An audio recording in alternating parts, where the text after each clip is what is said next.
Antonio, has operado más de 1000 rodillas. Después de tantos años, ¿cuál es el error más común que crees que realizamos sin darnos cuenta? He operado más de 5.000 o 6.000 rodillas. Lo que he operado es más de 1.000 ligamentos cruzados. La lesión del ligamento cruzado es genéticamente hereditaria. Si el padre se ha roto o el hermano se ha roto, lo normal es que tú te rompas. Y si te has roto una rodilla, es muy frecuente que te rompas la otra. O sea, que hay un patrón constitucional que se puede estudiar. Sabes que con esas formas de rodilla tienes mayor incidencia de rotura del ligamento cruzado. Si se hace un determinado ejercicio preventivo, el número de lesiones disminuye hasta un 70% por temporada. ¿Cuál es ese ejercicio? El por ejemplo, ¿Cómo es la operación de un ligamento? comparada a cómo era cuando yo empecé, abriendo la rodilla. ¿Tú antes abrías la rodilla? Tú abrías la rodilla de arriba abajo y cogías un trozo de tu rótula, o del tendón del cuádriceps, y un trozo de la tibia donde se inserta. Eso lo cogías con unos alambres, y hacías un agujero en la tibia y otro agujero en el fémur, y pasabas los alambres hacia el fémur, los alambres hacia la tibia por los agujeros, y dejabas en medio de la rodilla el trozo de tendón.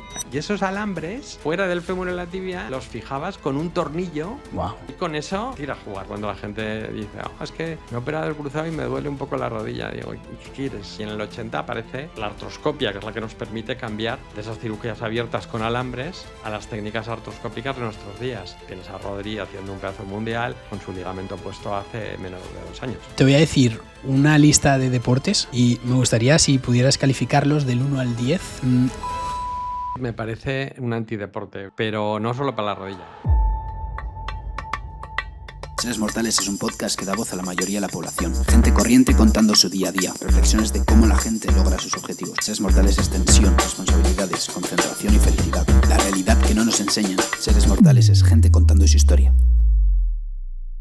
Antonio, has operado más de 1000 rodillas. Después de tantos años, ¿cuál es el error más común que crees que realizamos sin darnos cuenta? Bueno, yo he operado más de 5.000 o 6.000 rodillas. Lo que he operado es más de 1.000 ligamentos cruzados, que serán unos más de 1.500. Y bueno, me imagino que lo del error será porque qué pasa para que se llegue a lesionar una rodilla, ¿no? Y qué errores se cometen. Hay una parte aleatoria, quiero decir que lo que hay una frecuencia. Cuando tú ves determinadas actividades físicas, oye, la medicina es una ciencia probabilística. Entonces hay una probabilidad de lesión y esa probabilidad de lesión se suele medir por horas.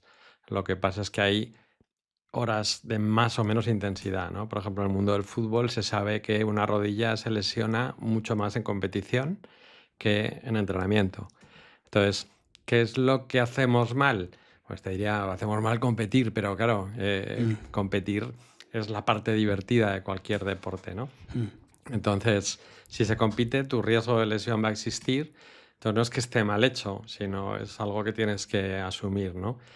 Otra cosa es el que se lesiona porque no reposa, porque entrena mal, porque hace conductas que no son las más adecuadas en el mundo del deporte y que la lesión va a venir seguro por eso, porque casi la vas buscando, ¿no? Entonces, salvo esos que no hacen lo que deben de hacer, incluso haciendo todo perfecto, tú también te puedes lesionar, ¿no? Entonces, yo te diría, hacemos mal o hacen mal aquellos que no hacen aquello que se sabe que puede prevenir una lesión y otros, no haciendo nada mal, pueden tener una lesión seria. O sea, más tiempo de competición, a más tiempo de exposición al riesgo, ¿no? Mayor es el riesgo en sí. Claro, estadísticamente, como en todo. O sea, si tú compras lotería, pues cuanto más compres, más probabilidades tienes. Y en el deporte, pues sabes que más tiempo de exposición a mayor intensidad se incrementa el riesgo de lesión. Tiene sentido. Con tantos años de experiencia y tanto aprendizaje, ¿tú crees que estamos tratando a nuestro cuerpo un poco las articulaciones peor que de hace 30 años? No, No. lo estamos tratando mejor porque hace 30 años se trabajaba en el campo, las casas tenían escalera, había que llevar todos los pesos y en los trabajos la gente levantaba sacos de 50 kilos. Es decir, se está tratando mejor. Hilando con la pregunta anterior, lo que se ha incrementado muchísimo es el tiempo de actividades, por ejemplo, deportivas o actividades de riesgo, pues subir al monte, escalar, el senderismo. Entonces la gente no tenía tanta actividad de ese tipo, entonces ahora al incrementarse la actividad aparecen nuevas lesiones. Hay menos artrosis convencional, ¿Vale? artrosis severa de columna, de rodilla, y hay más lesión, menos grave, pero que puede resultar incapacitante porque pues, hay una fractura o hay una rotura de un menisco, de un ligamento, y entonces esas lesiones, una hernia de disco, esas lesiones a lo mejor son más frecuentes de forma aguda. Y esas lesiones crónicas de tipo artrosis, pues a lo mejor ya no aparecen tanto, ¿no? La gente mayor incluso llega en mejores condiciones, porque el deporte tiene su riesgo, pero también tiene muchísimas ventajas. Claro. Vamos a indagar mucho en estas lesiones de rodilla que se producen ahora, pero me resulta muy interesante el tema de la artrosis que has comentado. ¿Qué es una artrosis? Bueno, pues una artrosis es un palabrejo que viene de artro y osis, ¿no?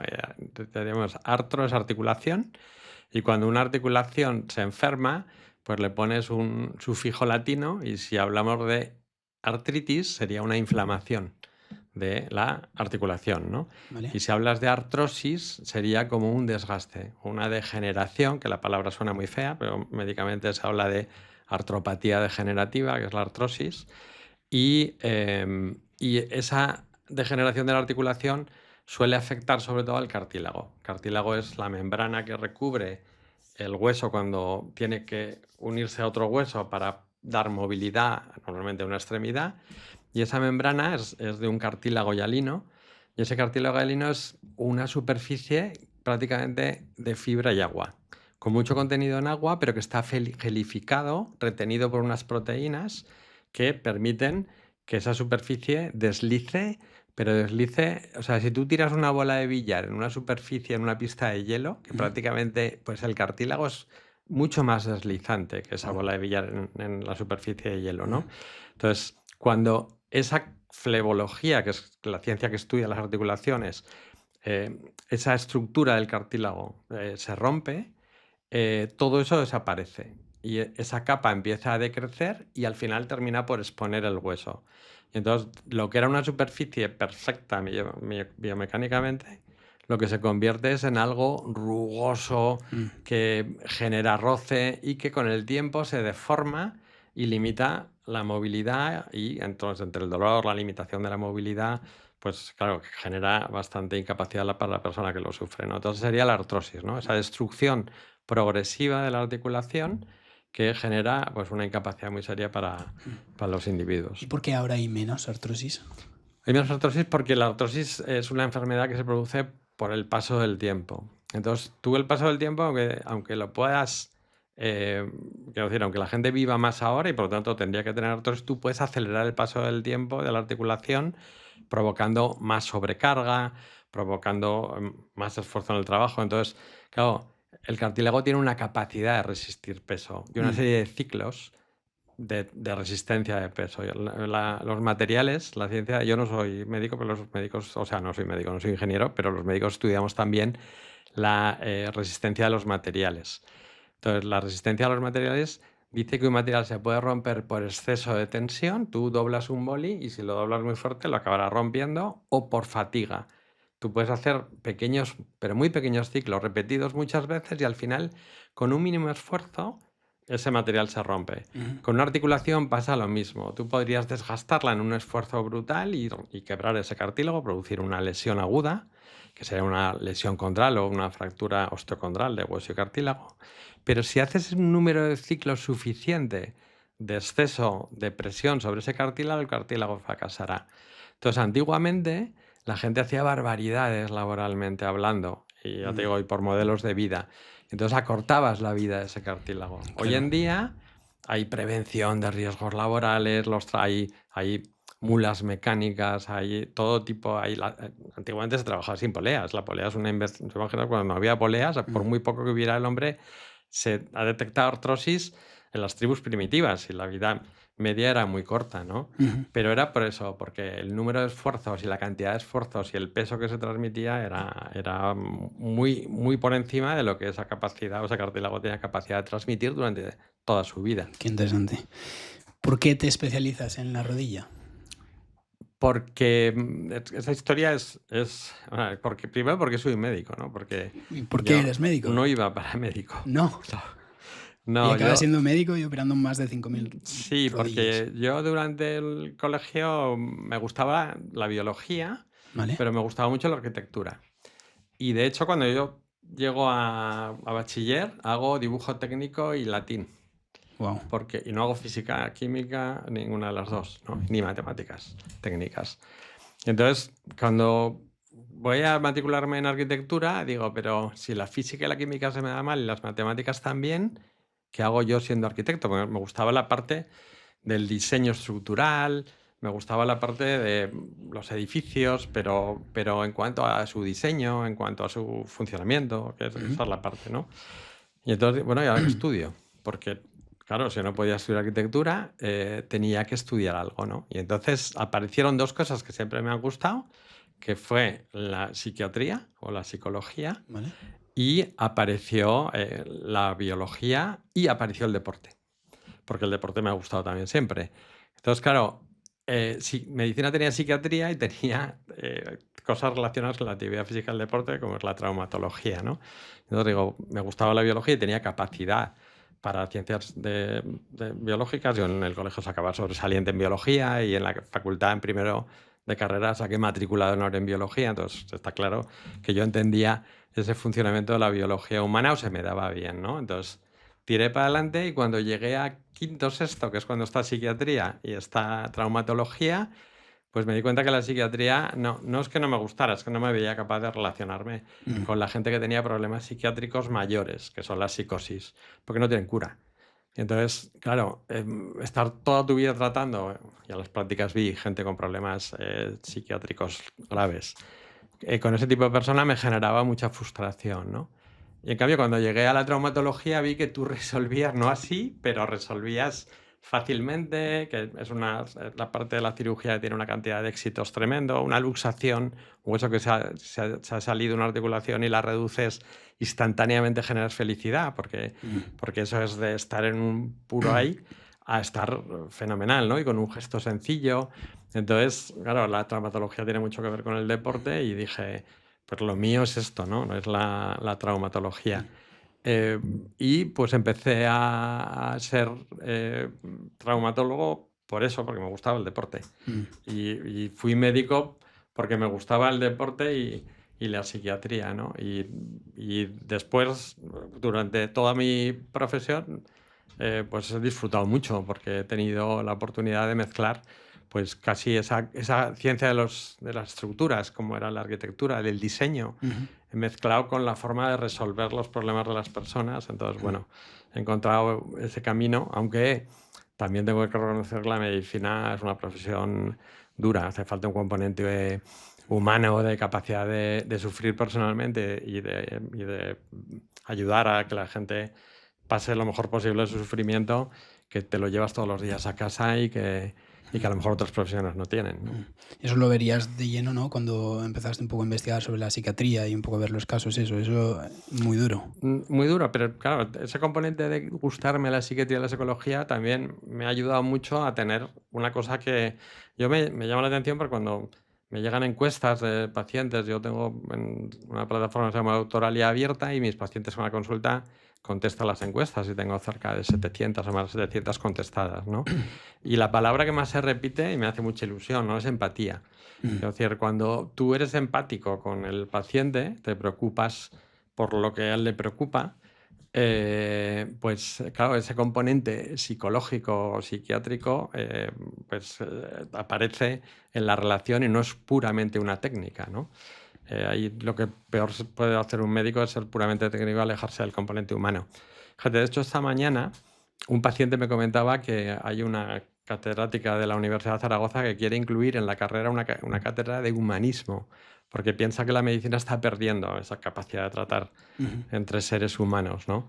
Que se ha convertido en algo demasiado técnico. ¿Tú has podido aplicar mucho conocimiento de traumatología luego a tu día a día, porque también has sido entrenador de fútbol durante muchos años, ¿no? Y has disfrutado mucho de esta profesión también? Entonces, ¿cómo has vivido todos esos aprendizajes igual ligados al fútbol, que es un deporte donde ocurren muchas lesiones?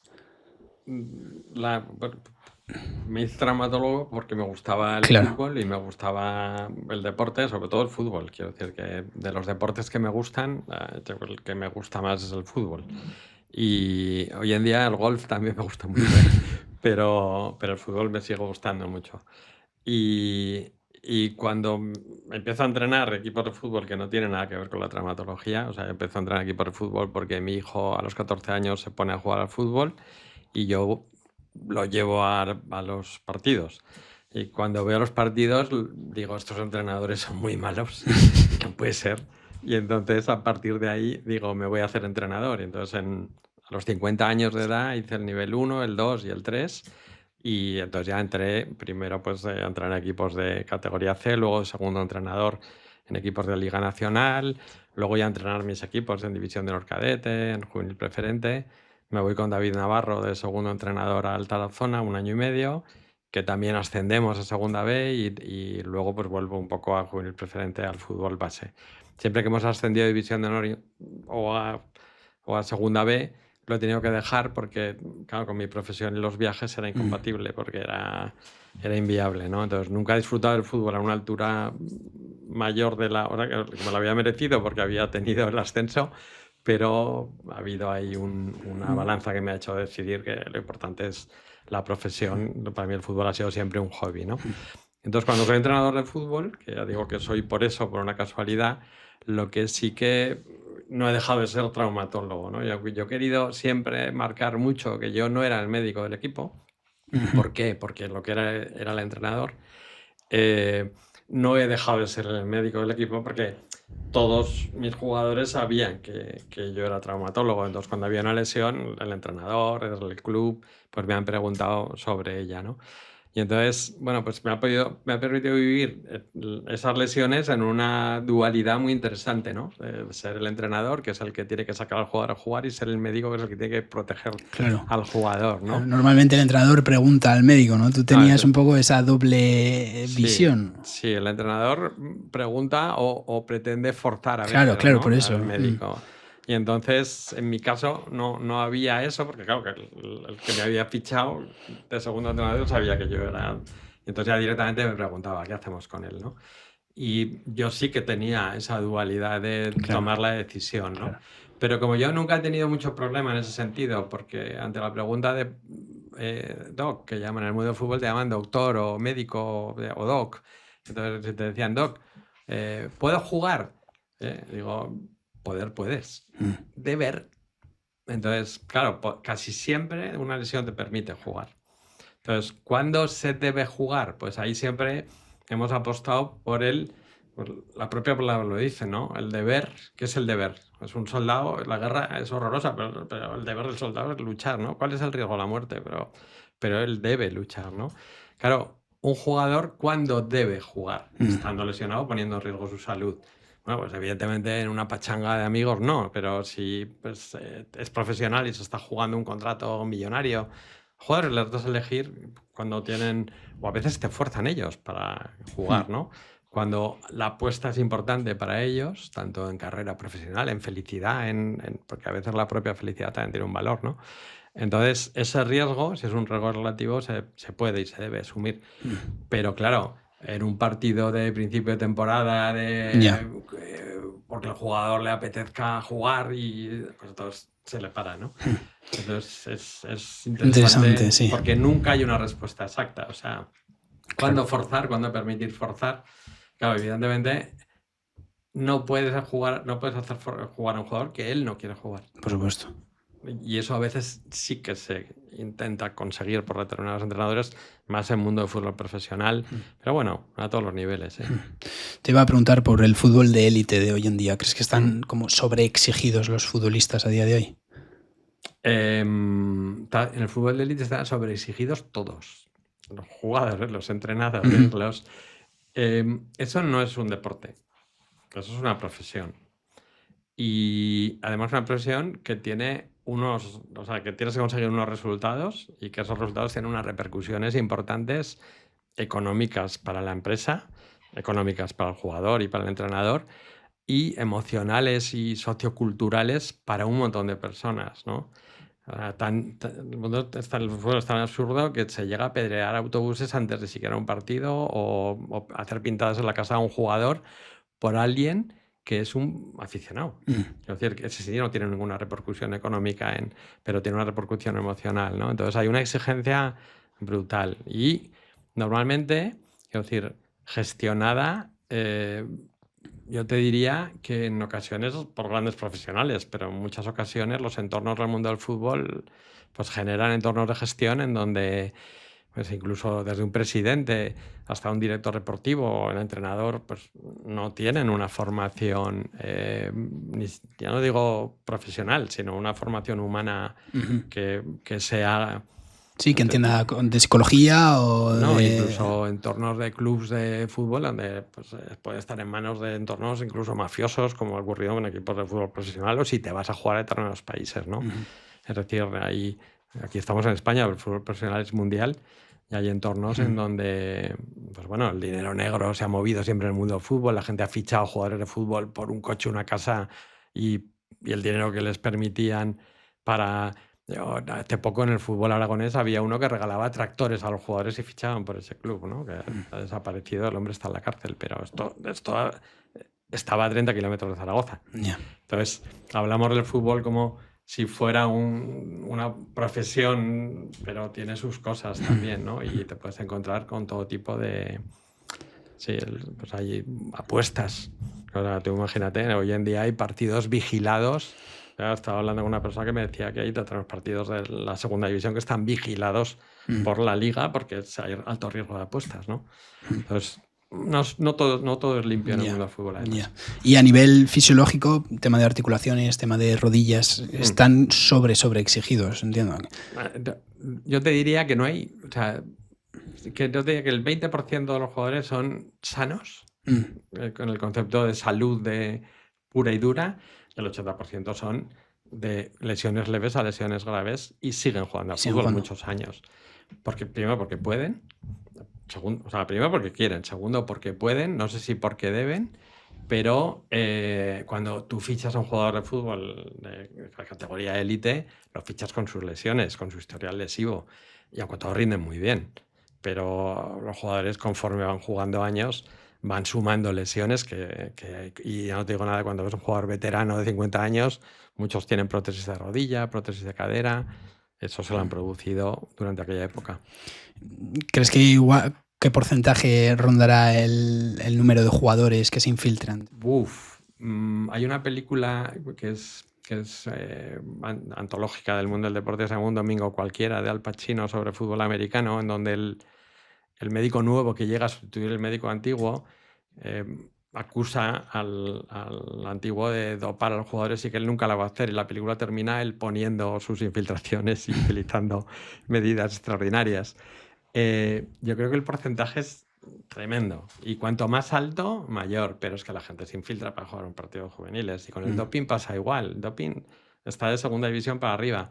¿Cuánta gente estará mejorando su salud sin ningún tipo de control en el mundo del deporte? Hay algunos muy típicos, como es el culturismo, pero en el mundo del deporte el ibuprofeno desde luego va a... La gente se automedica y yo no sabría decirte otro tipo de sustancias porque el que lo hace no lo comenta y en el mundo amateur todavía menos, ¿no? ¿Y crees que hay mucho doping en el fútbol, por ejemplo? Yo creo que en las categorías que no están controladas, no tengo ese dato, pero algo habrá. No creo que sea como otros deportes. Creo que el jugador no es tonto, no se va a meter una sustancia dopante porque el rendimiento no es automático. O sea, es un deporte que todavía, como es de equipo y la calidad o el talento individual prima sobre la capacidad física, el jugador no ve un resultado inmediato de rendimiento. Si lo hubiera, pero siguen apareciendo casos de doping. Yo creo que cuanto más alto más, Quiero decir, en categorías base me cuesta creer. Me cuesta creer que haya doping, ¿no? Automedicación mucha, Mucha. Automedicación mucha, sí. La gente se toma ibuprofenos para jugar al fútbol desde... Sí, y gente que juega con antibióticos y 38 de fiebre en categorías base, sí. Es porque el partido del domingo es lo más importante de sus vidas. Yo mismo, incluso jugando a fútbol juvenil preferente, tenía un entrenador que me decía que me tomara 2 diazepanes antes de uno el viernes y otro el sábado el domingo para jugar. Sí. No, yo te digo, yo evidentemente a mí no me lo van a contar porque soy el médico, pero si ves lo menor, lo que sí que te digo es que no creo, ya te digo, pero porque lo que obtienes no es tan inmediato, quiero decir, y tomar medicación, cuanto más gorda, más miedo da, ¿no? Entonces, como no hay esa cultura de esos entrenadores o de esos médicos que te hagan doparte para conseguir un resultado, el jugador no tiene el conocimiento como para comprar por internet determinadas cosas y tomársela. Entonces, en el culturismo sí hay esa cultura, ¿no? De gente o en el ciclismo, ¿no? Donde el rendimiento va muy vinculado, porque en el fútbol te salva un poco a la gente joven, a los jugadores de las primeras categorías, les salva el hecho de que nadie va a ir a hacerlas que se dopen. Pero en cuanto llegan a un nivel en donde ya eso es más cercano y a lo mejor convertirse en profesional o no depende de eso, pues hay un momento en donde tú puedes doparte sin que haya control, y cuando llegas, luego yo siempre cuento la anécdota, cuando estaba en el Tarazona, en tercera división, no había controles de dopaje. Y en cambio, jugando la Copa contra el Rayo Vallecano, sí. Y entonces yo les decía en broma que tenemos control antidoping, ¿eh? Y me decían, no me fastidies y tal. Yo decía, luego sabían que no les iba a hacer nadie un control. Pero ahí igual algunos se puso nervioso, porque yo desde luego no tenía ninguna información. Por mucho que les preguntas, como te digo, no te lo van a decir. Pero ese salto, el salto de las categorías, en este caso primera ref, segunda y primera división, que es donde empiezan los controles, en la segunda ref yo creo que no hay controles antidoping, pero vamos. Pero sí hay partidos de Copa en donde ya entras. Puede haber. Sí. Vamos a centrarnos un poco en la rodilla, ¿vale? Imagínate que tienes delante una persona entre 25 30 años, 25 35, ¿vale? Que quiere hacer deporte 2-3 veces por semana. ¿Qué crees que qué tipo de hábitos pueden destruirle las rodillas igual de una manera silenciosa? Pues mira, lo más importante, o sea, te diría que es el no haberse estudiado previamente cuál es su constitución. Es decir, porque lo que sí que sabes es que hay determinados perfiles de constitución de una rodilla que son más lesivos que otros. Y aún es más, o sea, por ejemplo, la lesión del ligamento cruzado es genéticamente hereditaria. Si el padre se ha roto o el hermano se ha roto, lo normal es que tú te rompas. Y se repiten esos patrones, además está estudiado, ¿no? Y si te has roto una rodilla, es muy frecuente que te rompas la otra. Es más frecuente que te rompas el ligamento cruzado de la rodilla contralateral, o sea, la otra que tienes que no te has roto, que te rompas la plastia que te han hecho.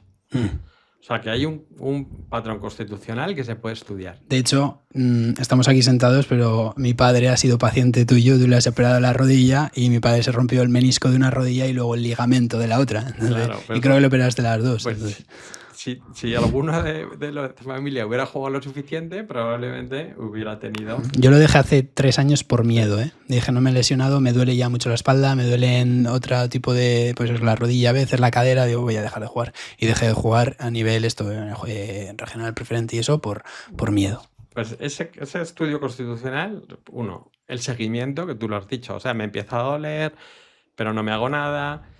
Espero que haya la lesión y cuando haya la lesión voy, ¿no? Ese seguimiento de me está doliendo algo, o sea, ese control médico que también es bastante infrecuente, porque cuando uno es joven, está sano, fuerte, asume que el dolor es del partido, a lo mejor no de la lesión. Entonces, o sea, hay una serie de factores que hay que estudiar antes de jugar, esos reconocimientos médicos que no son tan profusos, ni siquiera los profesionales, como debían de ser, ¿no? Porque entiendo que hay clubs que fichan jugadores lesionados y nadie se ha enterado, porque si no les han hecho un buen reconocimiento médico, que a veces en clubs profesionales incluyen 2 resonancias de rodilla, una resonancia de columna, una resonancia de pelvis. Cuando te pones mucho dinero encima de la mesa, tú quieres por lo menos saber qué estás fichando. Claro. Si fichas una lesión, conocer la lesión, claro, pero saber qué estás fichando. Pero no te digo una persona joven que ni siquiera el reconocimiento médico es, bueno, te miro, a ver, quítate un poco, mírate la vuelta, agáchate, levántate, pues... a jugar, ¿no? Entonces, eso sería otro factor, ¿no? Y es hereditario, ¿eh? Casi todo es hereditario. Si tú tienes una enfermedad digestiva y una tendencia pues, a hacer úlceras de estómago, pues tus hijos también lo van a tener. La genética es eso, es que los que son de una manera tienden a morir de esa enfermedad, a tener esa enfermedad, quiero decir... La transmisión genética no solo, o sea, tú no tienes solo los ojos azules o en tu caso serían oscuros porque tu familia los tenga, sino que tienes las enfermedades de tu familia, tú vas al médico y te preguntan, ¿alguna familia ha tenido algún tipo de enfermedad? Sí, entonces Pues si han tenido artrosis, tú pues tienes mayor tendencia a artrosis. Y si han tenido determinadas enfermedades que se sabe que hay enfermedades que se transmiten genéticamente y hoy en día hay estudios genéticos para controlar ese tipo de enfermedades. No es mi especialidad, pero evidentemente hay muchísimas enfermedades que son más frecuentes en determinadas familias, ¿vale? Y en concreto la rodilla, el que tú tengas hasta 6 factores diferentes, como es la inclinación, el ángulo, el recurvatum, o sea, que la rodilla mire para atrás, sabes que con esas formas de rodilla tienes mayor incidencia de rotura del ligamento cruzado. ¿Qué sentido? Entonces, Sí. si lo supieras antes, podrías por lo menos avisar a esa persona que su riesgo es mayor. Y luego hay otro factor, que es que hay estudios, pero ya muchísimos, que se sabe en donde si se hace un determinado ejercicio preventivo de lesiones del ligamento cruzado, el número de lesiones disminuye hasta un 70% por temporada, ¿vale? En toda la población. Entonces, y sin embargo, mucha gente sigue sin hacerlo. ¿Cuál es ese ejercicio? Son una serie, el FIFA 11, por ejemplo, que es uno de los protocolos que recomienda la FIFA, tiene una serie de ejercicios, pero son ejercicios típicos cuando ves en el partido de fútbol, hago 2 saltos y freno pero hecho todos los días repetidamente, sobre todo en pretemporada, para condicionar la articulación al salto, a la frenada. Las roturas de un ligamento cruzado se producen casi siempre en un giro, en una frenada, en un cambio de dirección, ¿vale? En saltos con caída. Tú ves a un judoka y todos saben caer perfectamente cuando les hacen esa llave y entrenan para caerse. Tú no ves los futbolistas en los entrenamientos entrenando para frenar caer de un salto, cambiar de sentido.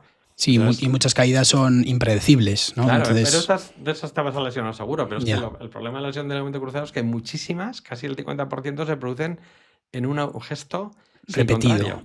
Sin contrario, tú solo. O sea, pequeño, la mayoría de lesiones del ligamento cruzado son un 50% estando solo. Prácticamente son gestos... Autolesión. Sí, pero que no son... Ya los ves en el campo. El otro día se lesiona un jugador de Uruguay y te cuesta ver el gesto. Había una pelea entre los jugadores, pero el gesto no fue un gesto violento. Las lesiones del ligamento cruzado se caracterizan porque un jugador se ha caído, tienen que repetir el vídeo varias veces y se echa las manos a la cara y se va llorando.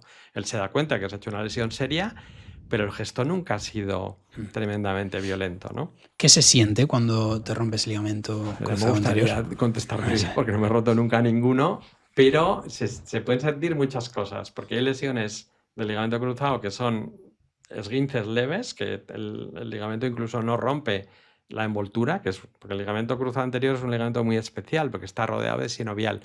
Está dentro de la rodilla, pero se define como un ligamento extraarticular, porque la sinovial, que es lo que envuelve la rodilla por adentro, como este micrófono lo aísla, ¿no? Ahora. Y entonces el ligamento cruzado estaría fuera de la rodilla y todo lo demás sería el entorno. Entonces hay veces que se estira y se rompe dentro de su envoltorio y hay veces que se rompe con el envoltorio entero, hay veces que se arranca de arriba, veces que se arranca de abajo. Las lesiones donde se arranca de arriba son más leves. Si lo arrancas desde abajo es una lesión mayor.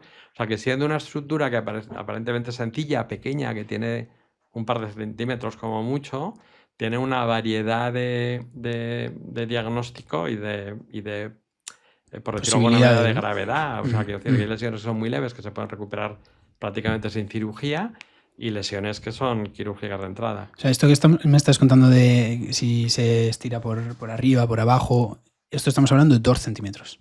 Sí, el ligamento cruzado es pequeñísimo. O sea, mide 2 centímetros. Siempre me imaginaba un ligamento como algo más, no sé. No, los ligamentos son casi siempre cortos. Un ligamento es un tejido fibroso denso que va perfectamente ordenado. El ligamento cruzado tiene varios fascículos, o sea, uno va a ordenar más en paralelo, el otro hace como un giro. Los dos van juntitos y funcionan solos y tienen como misión evitar que la rodilla vaya para adelante o que se salga de giro. O sea, y ojo, su tiempo de respuesta es de milisegundos. De forma que para no lesionártelo, el ligamento cruzado es muy flojo, pero de hecho se lesiona en esfuerzos muy pequeños. Para no lesionarlo tiene que emitir una señal y el cuádriceps y los isquiotibiales contraerse para evitar que la rodilla se vaya. Entonces, si en esos pocos milisegundos lo que lo defiende, que son la estructura muscular, no funciona, se quiebran con facilidad. este ligamento concreto, ¿no?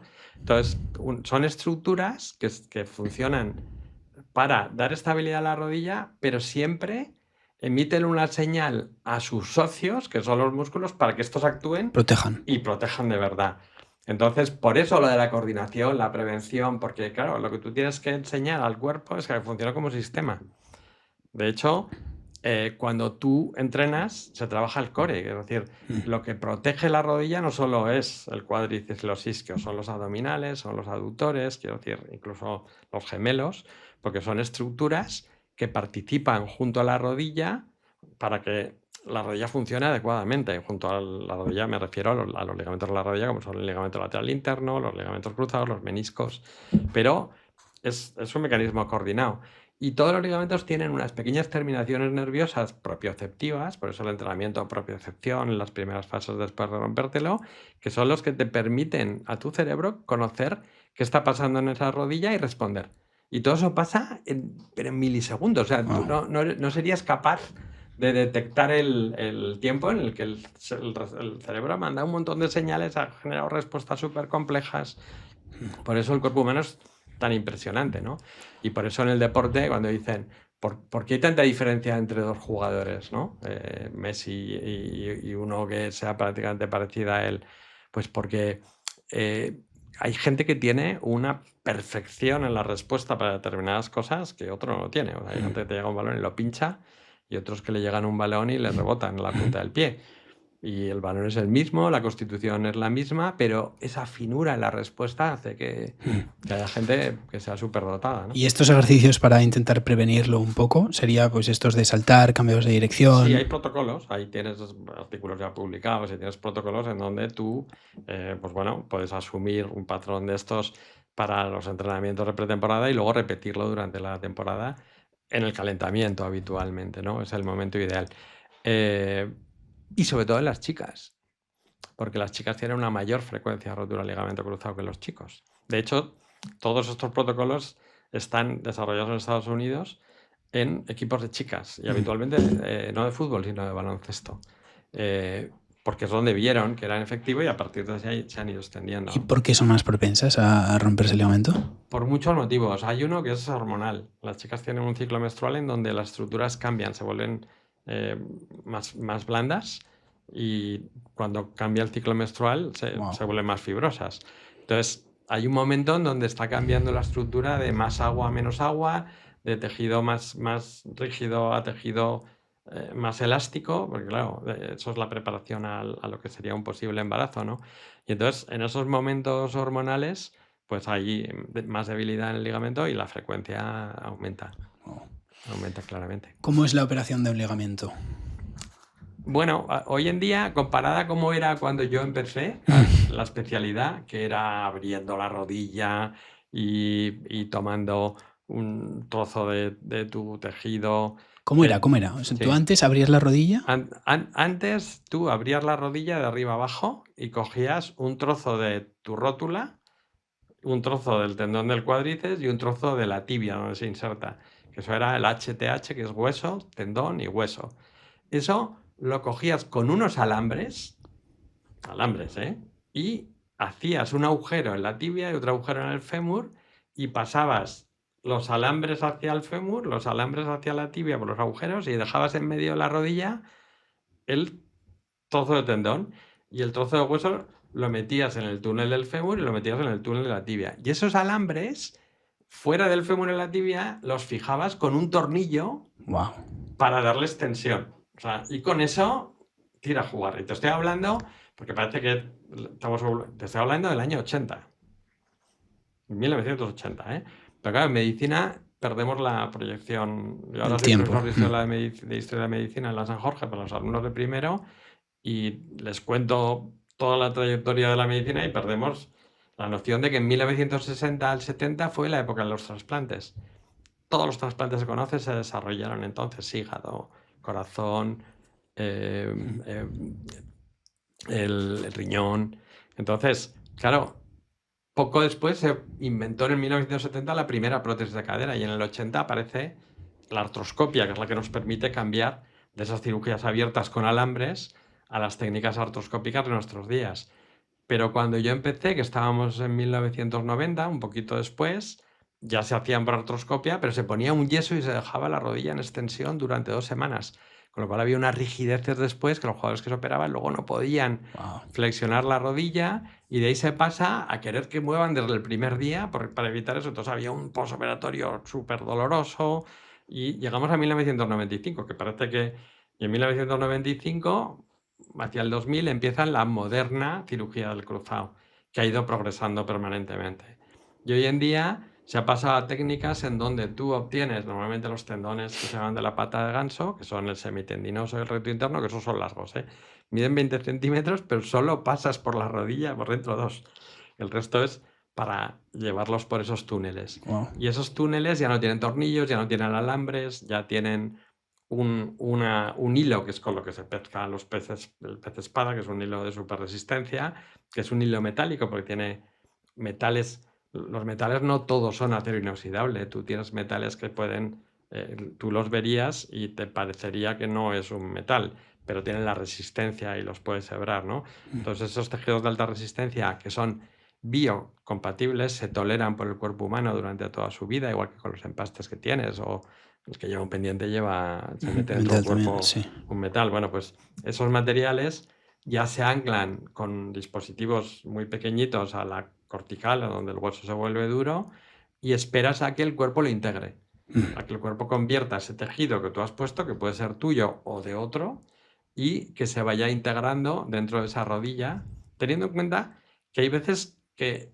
nunca se llega a convertir en tejido tuyo.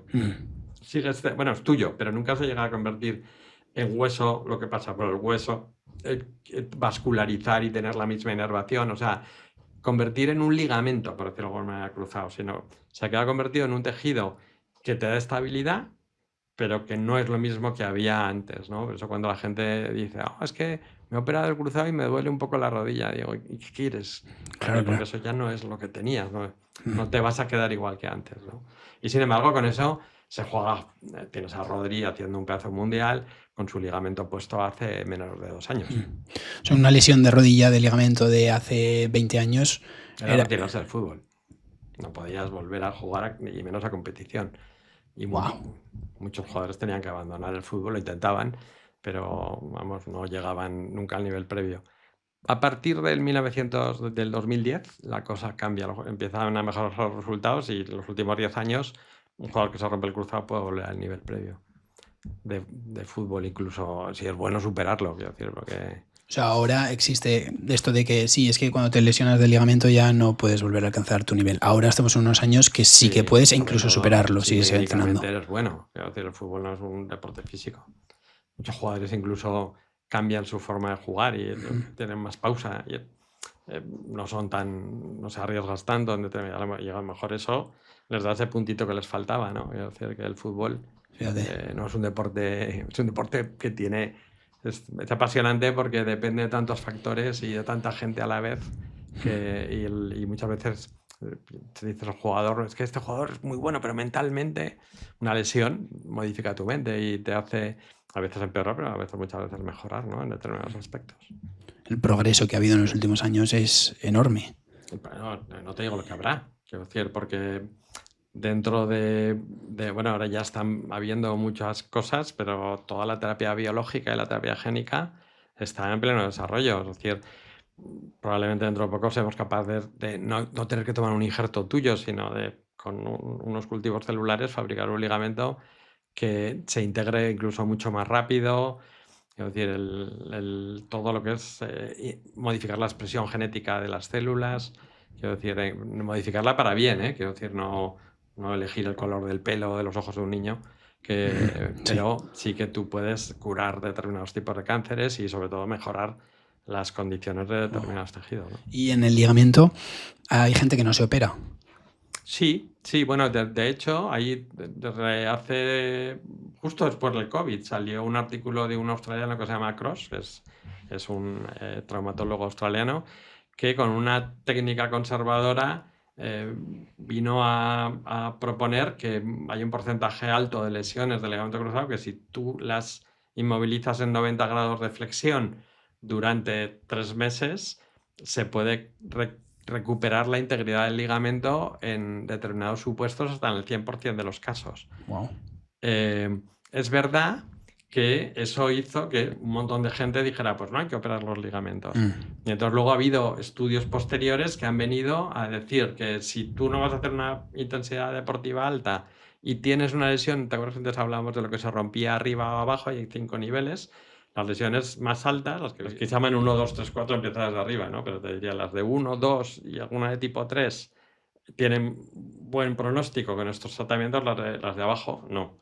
Se sabe que no van a ser efectivas. Las tipo 3 diría que tampoco porque están en el medio, pero las 1 y 2 sí, ¿no?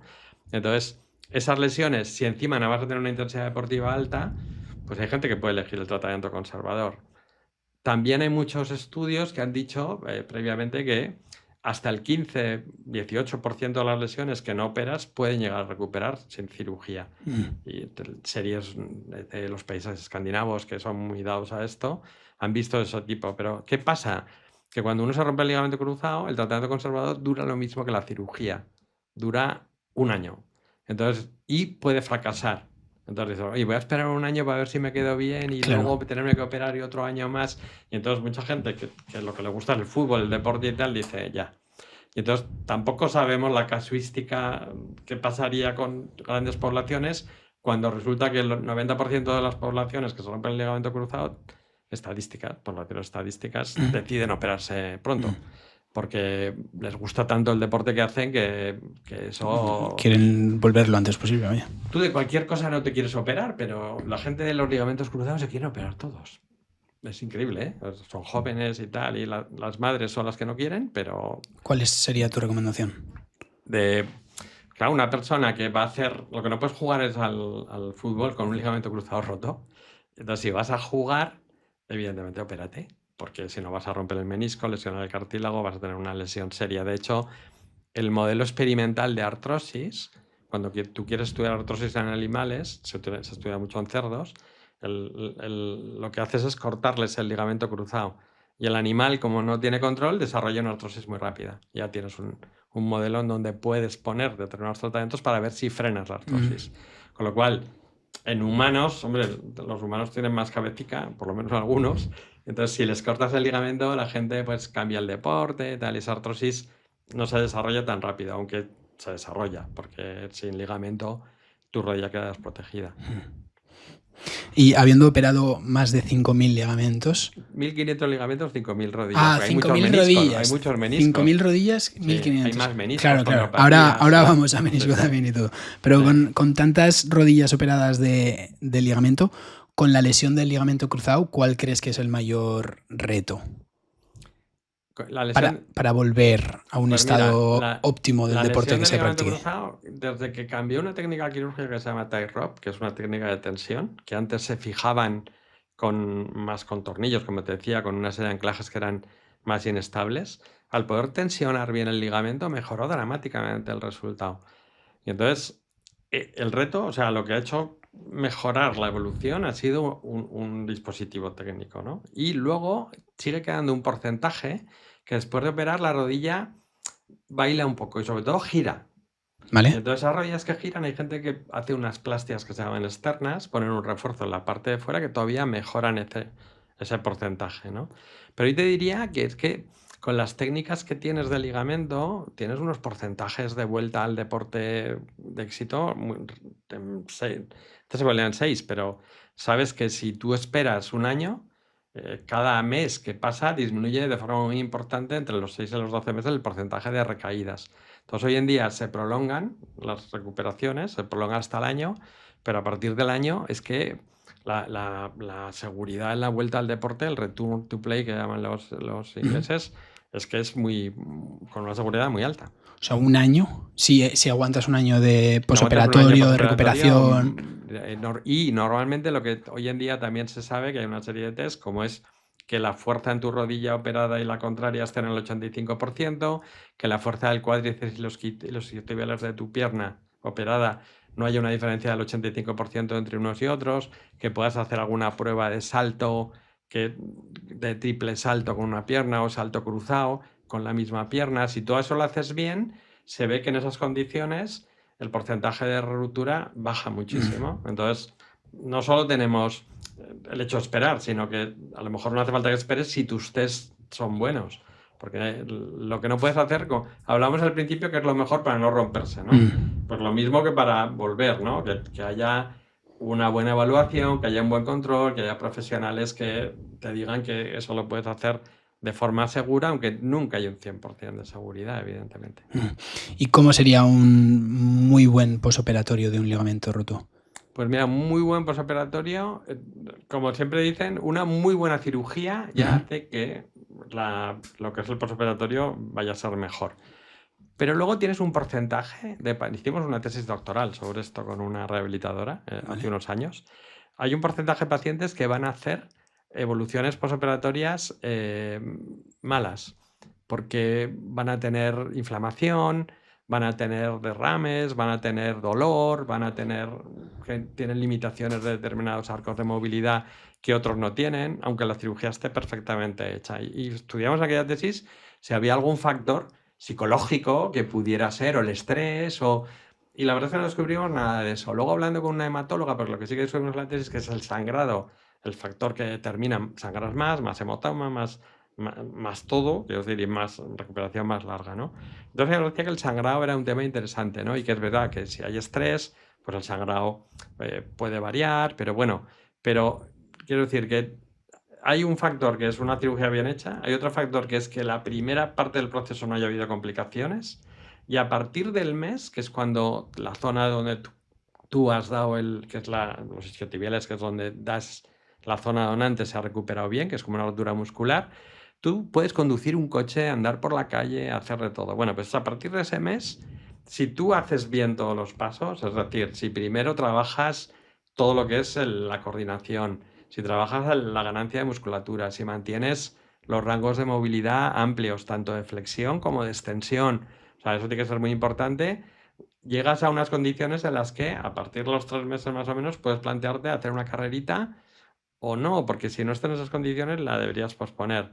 A partir de los 5 empezar a hacer pues ejercicios de pequeños saltos, pequeños cambios de sentidos, llegar a los 6 o 7 para empezar a tener contacto con un balón, golpearlo suavemente y tal, y a los 7, 9 para empezar a entrar en hacer calentamientos con el equipo, ser comodín estando en una zona en donde no puedas tener riesgo, y a partir de ahí volver en el mundo del fútbol. Te estoy hablando Sí, sí. a la actividad ya de exponerte en un entrenamiento, que no es lo mismo que poder competir. ¿Qué pasa? Que en muchos casos alta médica es alta competitiva. No, señores. En los clubes de base no hay médicos.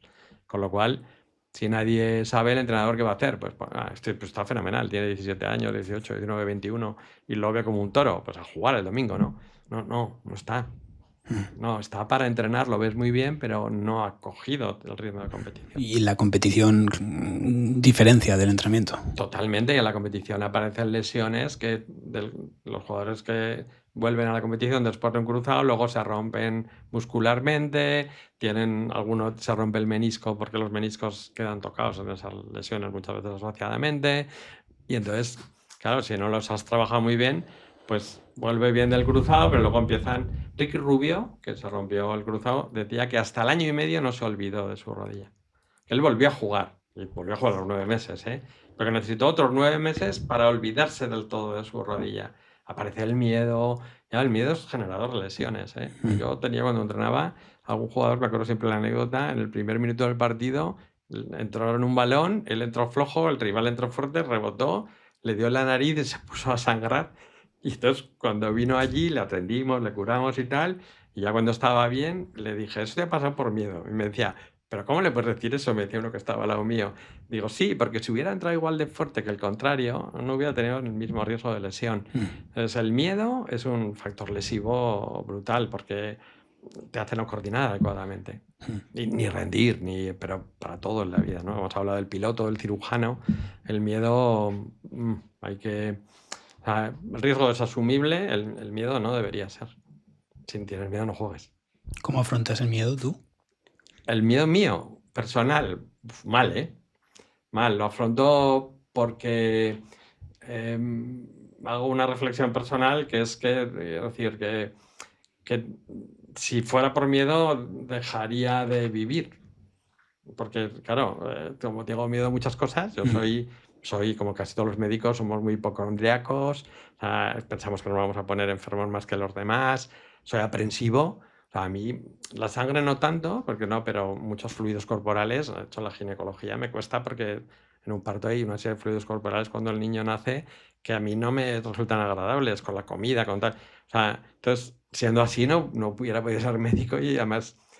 pero dices, bueno, pues eso hay que asumirlo. Y cuando el premio es mayor que el miedo, bueno, o sea, además soy muy estoico, soy muy de memento mori, la muerte también me da mucho miedo, pero no podríamos estar pensando siempre en lo que te va a quitar cosas en vez de en lo que se puede conseguir, ¿no? Es decir, yo creo que pues, la vida es un premio permanente y el miedo, pues evidentemente te puede quitar un montón de premios que no te perdonarías, ¿eh? O sea, si al final todo lo que te moviera, lo único que te moviera es el miedo, Sí, llegaría nos un cohibiríamos momento... de muchas cosas. Sí, Pero sí, es muy, sí. muy interesante lo que dices, de cuando el retorno es mayor que el miedo que pueda tener, es experimentarlo una vez y en base a eso, pues saber, ¿no? Que sí tienes el miedo, pero lo haces porque el retorno es mayor. Los que hacen reporte de riesgo, o sea, pues, yo eso no lo haría, por ejemplo, soy incapaz. Pero su premio es brutal porque, quiero decir, y se basan en eso. O sea, al final terminan muertos jóvenes muchos. Pero el problema no es cómo mueres, sino cómo has vivido, ¿no? Muy sabio, muy interesante. Hemos comentado un par de veces el menisco, Antonio. ¿Qué es el menisco? Un calamar. Un calamar. Sí, una raba. Perfecto. Es la forma de entenderlo, pero partida por la mitad, ¿no? El calamar es redondo. Bueno, en Cantabria, en Asturias, están las rabas sueltas, ¿no? Sí. No son estiradas, ¿no? Pero aquí, tradicionalmente, los calamares a la romana son como aritos, ¿no? Si partes el arito en dos zonas antes de rebozarlo, te quedan dos meniscos. Que los pones dentro de la rodilla y esa es la estructura que tiene un menisco, ese aspecto como la sepia. Entonces, ¿y esa es la fisiología del menisco? ¿Así es como se ve? Aspecto, sí, como se ve y como se toca. Así sería un menisco, es un fibrocartílago. ¿Qué pasa? Que tu rodilla la tibia es plana y el fémur es cóncavo, tiene curvas. Entonces serían incongruentes. Entonces el menisco lo que hace es adaptarlo, con un cojinete de las bolas, ¿no? Y lo vuelve súper congruente. Y encima se desliza hacia adelante y hacia atrás, de forma que acompaña al fémur en su desplazamiento para que se pueda mover, ¿no? Y cuando gira, pues también lo adapta, ¿no? Entonces hace que una articulación incongruente, que es el fémur y la tibia, se convierta absolutamente congruente. Es como el nexo perfecto para esas dos articulaciones. Envuelve perfectamente a la estructura. ¿Por qué se rompe el menisco? Pues porque toda la parte dentro del menisco no tiene vasos.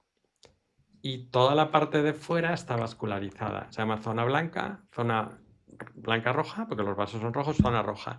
Entonces la parte más periférica del menisco, esto sería como un menisco, la parte de fuera, esa parte, aunque se rompiera, se podría reparar. Pero la parte de dentro, que como te digo, tiene que moverse con el fémur, esa parte no tiene además vasos, con lo cual como la pellizques si tires de ella, se puede romper de forma aguda, ¿vale? En una inestabilidad. Pero la parte de fuera, que es la que tiene vasos, se vuelve vieja, como todo el cuerpo. Entonces, conforme se va volviendo vieja, se aparece lo que se llaman las meniscopatías degenerativas. Y eso que se vuelve viejo se puede romper solo. Con la gente dice, pero ¿cómo se ha podido romper un menisco si nunca ha tenido? O sea, ¿qué pasa? ¿Que se ha roto solo? Sí, se ha ido rompiendo y como un calamar que tú lo dejas ahí, pues se va deshilachando. Yo siempre pongo el ejemplo del melocotón. Tú coges un melocotón, el melocotón va más también para el cartílago. Coges un melocotón verde y es duro, pero si lo dejas, vas viendo cómo se vuelve blando y llega un momento que vas viendo cómo se pudren en algunas zonas y esas zonas las tocas, ¡pum!, y se quiebran. Y sale líquido de dentro. Bueno, pues esa es la degeneración del melocotón. Pues no igual, pero tus tejidos también les pasa lo mismo. Cuando se deshidratan, les pasa como al melocotón, que pierden sus características. Eso que hablábamos antes del cartílago hialino y de por qué se lesiona el cartílago. Mucha de la salud del aparato locomotor es la relación que tiene el cuerpo con el agua. De hecho, los grandes cocineros dicen que el secreto de la cocina está en el agua, en cómo gestionas el agua de los alimentos. De manera que el gran cocinero lo que hace es que mantiene el alimento con una gran cantidad de agua para que mantenga el sabor, pero a la vez tiene que estar cocinado para que sea gustoso para el que lo toma, ¿no? Y en muchos de los alimentos tradicionalmente elimines los gérmenes que el alimento contiene a través de la cocina, ¿no? ¿Y acciones en las que se pudiera romper este menisco? O sea, ¿cuál es la diferencia o qué es lo que pone en riesgo? El menisco se rompe habitualmente con giro. Por Con eso giro. muchas veces los meniscos se rompen cuando se ha roto el ligamento.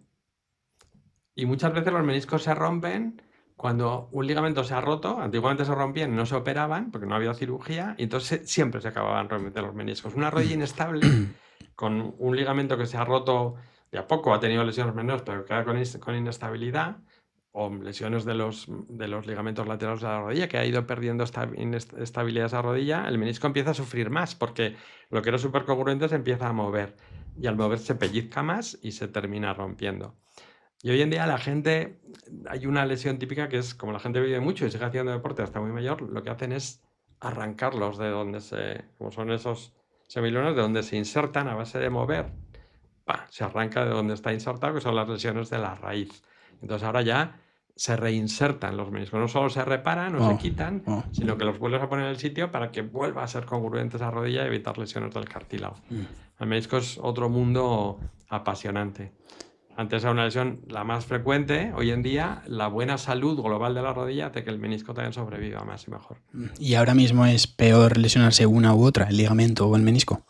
Es mejor el menisco. Es mejor el menisco. Porque si el ligamento se rompe y no lo reparas, te vas a lesionar el menisco, el cartílago. Si te rompes un menisco, bueno, depende cómo sea la rotura. Si es pequeña, incluso antiguamente decían que si te rompes un menisco a los 25 años tenías una artrosis segura. Pero si te rompes el ligamento, pues yo creo que es antes y mucho más seguro. Y hoy en día, si la gente cuida, porque hay menos peso, hace actividades, a lo mejor te rompes un menisco y no tienes por qué tener artrosis. No el 100% de la gente que se rompe un menisco tiene artrosis segura. Muchos años después. Ya. ¿Cómo es la operación de un menisco? Pues es mucho más fácil que la del ligamento. ¿Y ha habido tanto cambio como la del ligamento en estos años o se ha mantenido un poco más simple? El menisco, cuando empezó a haber artroscopia en los años 80, ya se podía cortar con unas tijeritas y lo arreglabas. Y hoy en día aparecieron motores que aspiran a la vez, ondas que lo que hacen es deshidratar el menisco, se llama vaporización. Ha aparecido la sutura, en vez de tener que quitarlo lo puedes suturar y anclar, con lo cual ya no hay que quitar ese menisco. Están apareciendo técnicas de estimulación a través de plasma rico en plaquetas, células madre y lo que vendrá, para intentar que ese menisco que esté degenerado se vuelva otra vez tenso y vascularizado, y por lo tanto esa meniscopatía degenerativa no llegamos ni siquiera a operarlas. Y también, curiosamente, se ha visto que los meniscos rotos, que antes se quitaban todos, si les dejas 2 años se vuelven asintomáticos y aunque estén rotos protegen.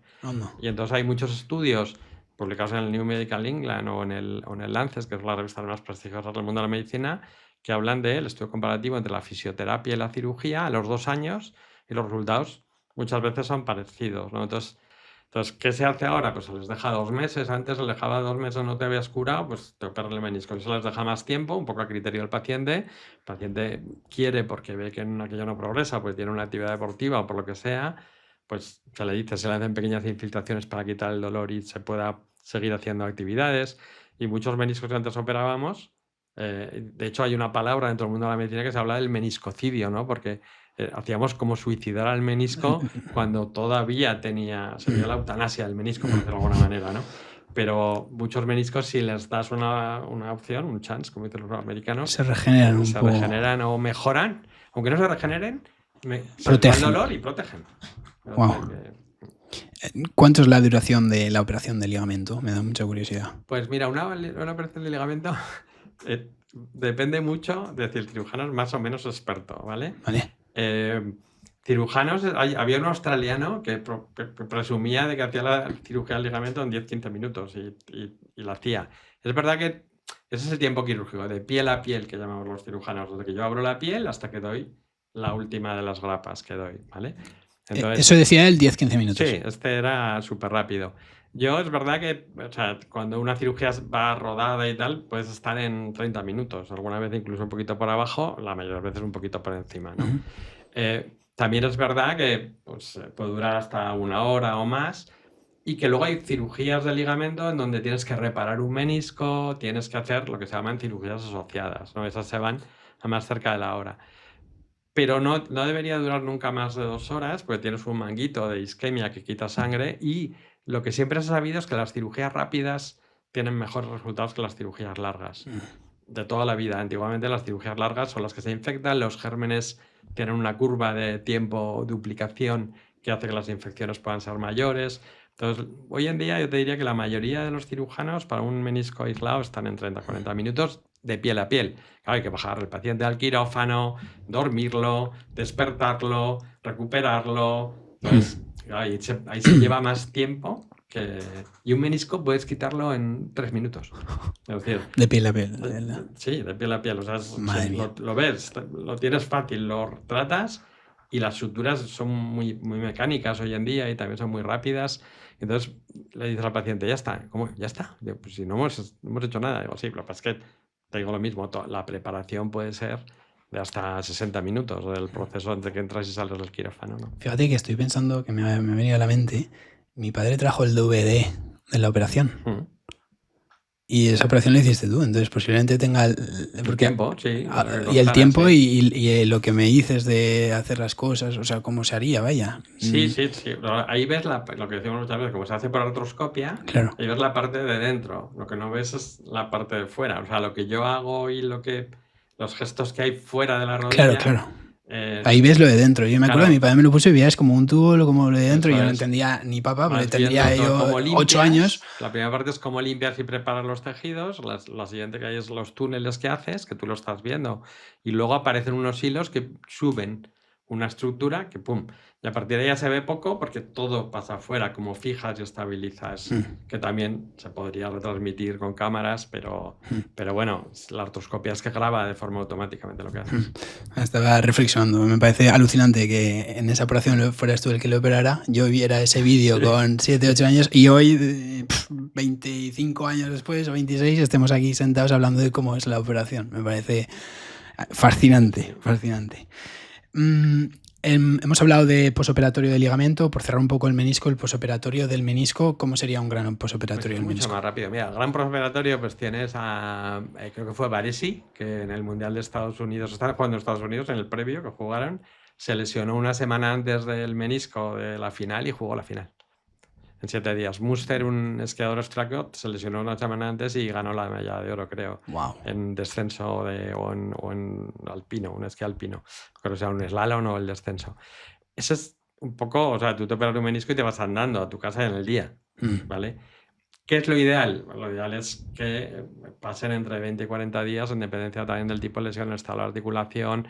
Y si tú coges el alta laboral media de las mutuas de accidentes de tráfico, lo tienen, digo, de trabajo, que lo tienen todo calculado, la rotura de un menisco de un trabajador convencional son 40 días de baja. 40 días. Sí, y la de futbolista, pues entre 20 y 40, yo creo que ahí se incorpora un poco la gente.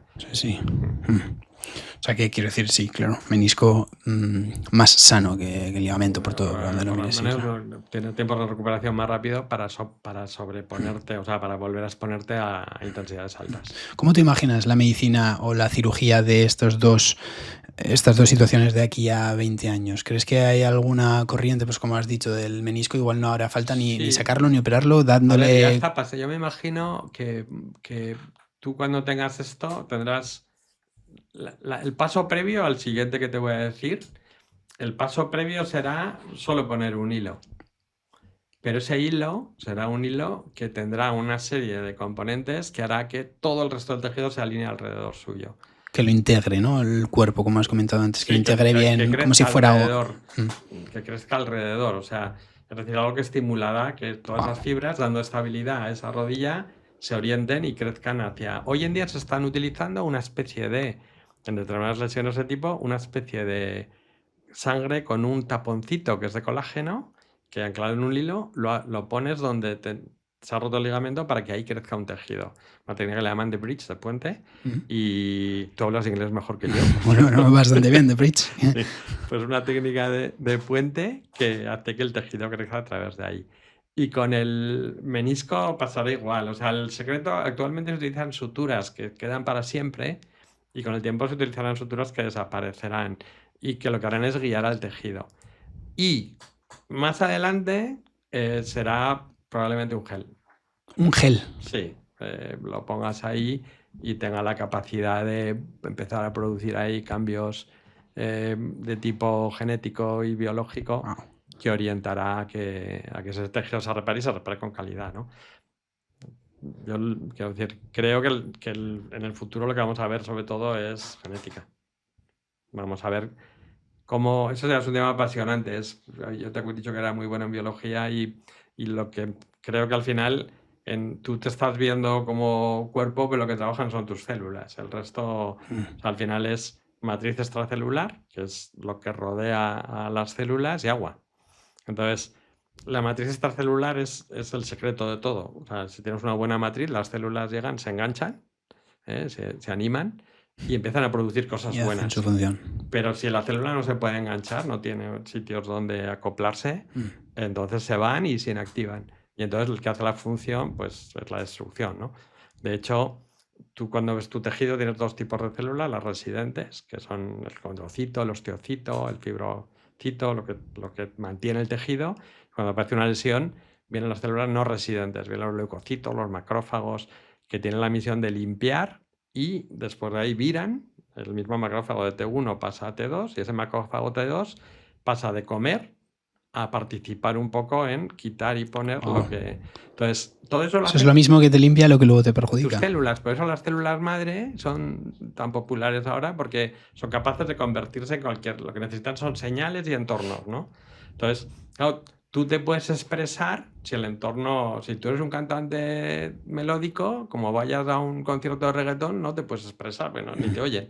Entonces te puedes expresar y entonces ¿qué haces? Coges la guitarra y te vas. Te puedes expresar en los entornos que te lo permiten. En las células es igual. Entonces, a esa pregunta, ¿cómo veo el futuro con células a las que se les generan entornos en donde se van a expresar, que eso es la genética, y se ve las expresiones genéticas cómo cambian en la propia célula en determinados entornos para poder crear el tejido, que es un tejido de calidad. La genética de aquí a 10 años, unos cambios alucinantes. Es que en el año 2000 no se conocía el código. En el año 2003 se describe el ADN completo, el código genético humano. Y en 23 años ya se están haciendo determinadas terapias de modificación genética. Y bueno, en alimentos y en guisantes, los transgénicos ya se estaban haciendo antes. Entonces, es decir, toda la evolución de la salud y la medicina va a ser en base a la genética. Qué interesante. Vamos a ir un poco a un caso, para ir terminando un poco, para conducir un caso más popular igual entre la población, ¿vale? Hemos hablado de lesiones de ligamento, de lesiones de menisco. Podemos hablar de... ¿Tú crees que dirías que algo muy, muy popular es como desgaste de cartílago, tendones, artritis, todas estas cosas, tendinitis?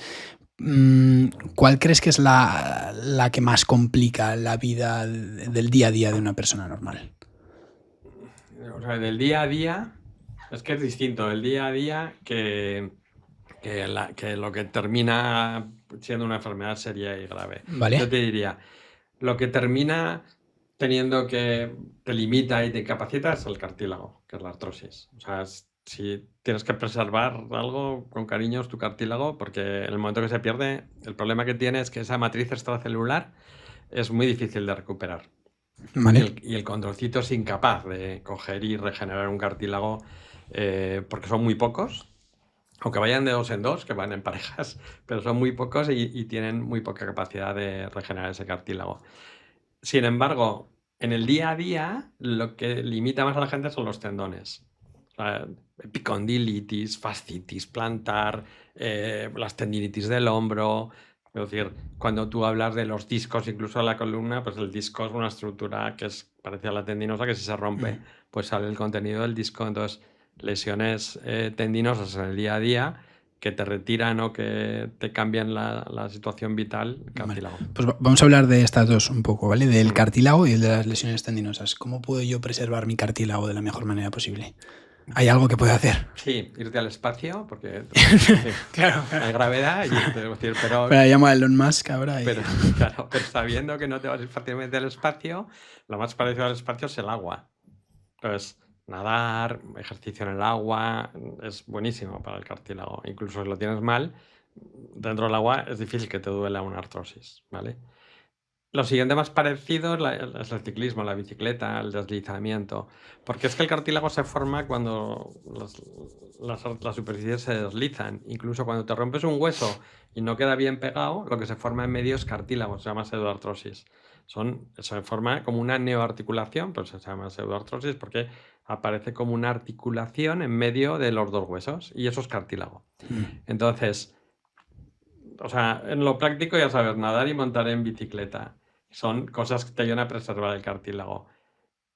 Lo que se parezca a eso va a ser bueno, trabajar con poleas en los gimnasios, hacer ejercicios nunca repetitivos, siempre dinámicos, evitar todo lo que sea sobrecarga de presión sobre una estructura que está pensada para deslizarse, ¿no? Qué bueno, qué bueno.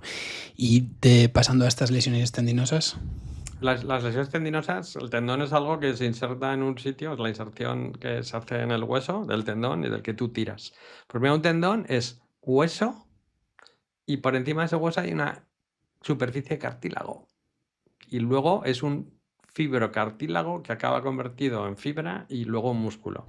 O sea que en el fondo cuando un tendón se lesiona es porque acabas maltratando mal ese fibrocartílago, que es donde se producen las tendinitis, epicondilitis y lo que tiende a hacer el hueso es decir, a ver, si estás tirando tanto, lo hago de hueso, lo osifico, lo endurezco. Porque no estaba pensado. Estaba pensado, como yo te lo he enseñado, como es una entesis, una inserción de un tendón, estaba pensado para poderse estirar y funcionar con cierta elasticidad.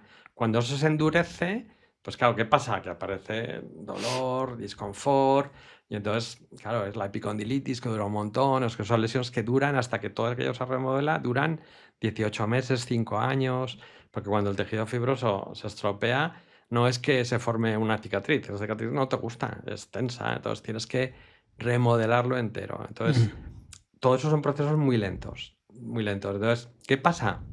Que si tú les haces determinadas terapias, tanto de fisioterapia, como infiltraciones, como con calor que hacen la EPI, quiero decir, con todo ese tipo de terapias, lo que haces es acelerar muchos esos procesos y acortar esos meses de año y medio en procesos que a lo mejor te pueden durar 2, 3, 4 meses, pero son desesperantes. La gente, o sea, el que se rompe un cruzado llora un día, pero el que tiene una epicondilitis llora todos los días porque no puede hacer su deporte, su tenis, y además se pone una cincha, juega con dolor, no tiene buen rendimiento y entonces ya se cabrea también psicológicamente. Son lesiones, como dice la gente ahora, que rayan mucho, ¿no?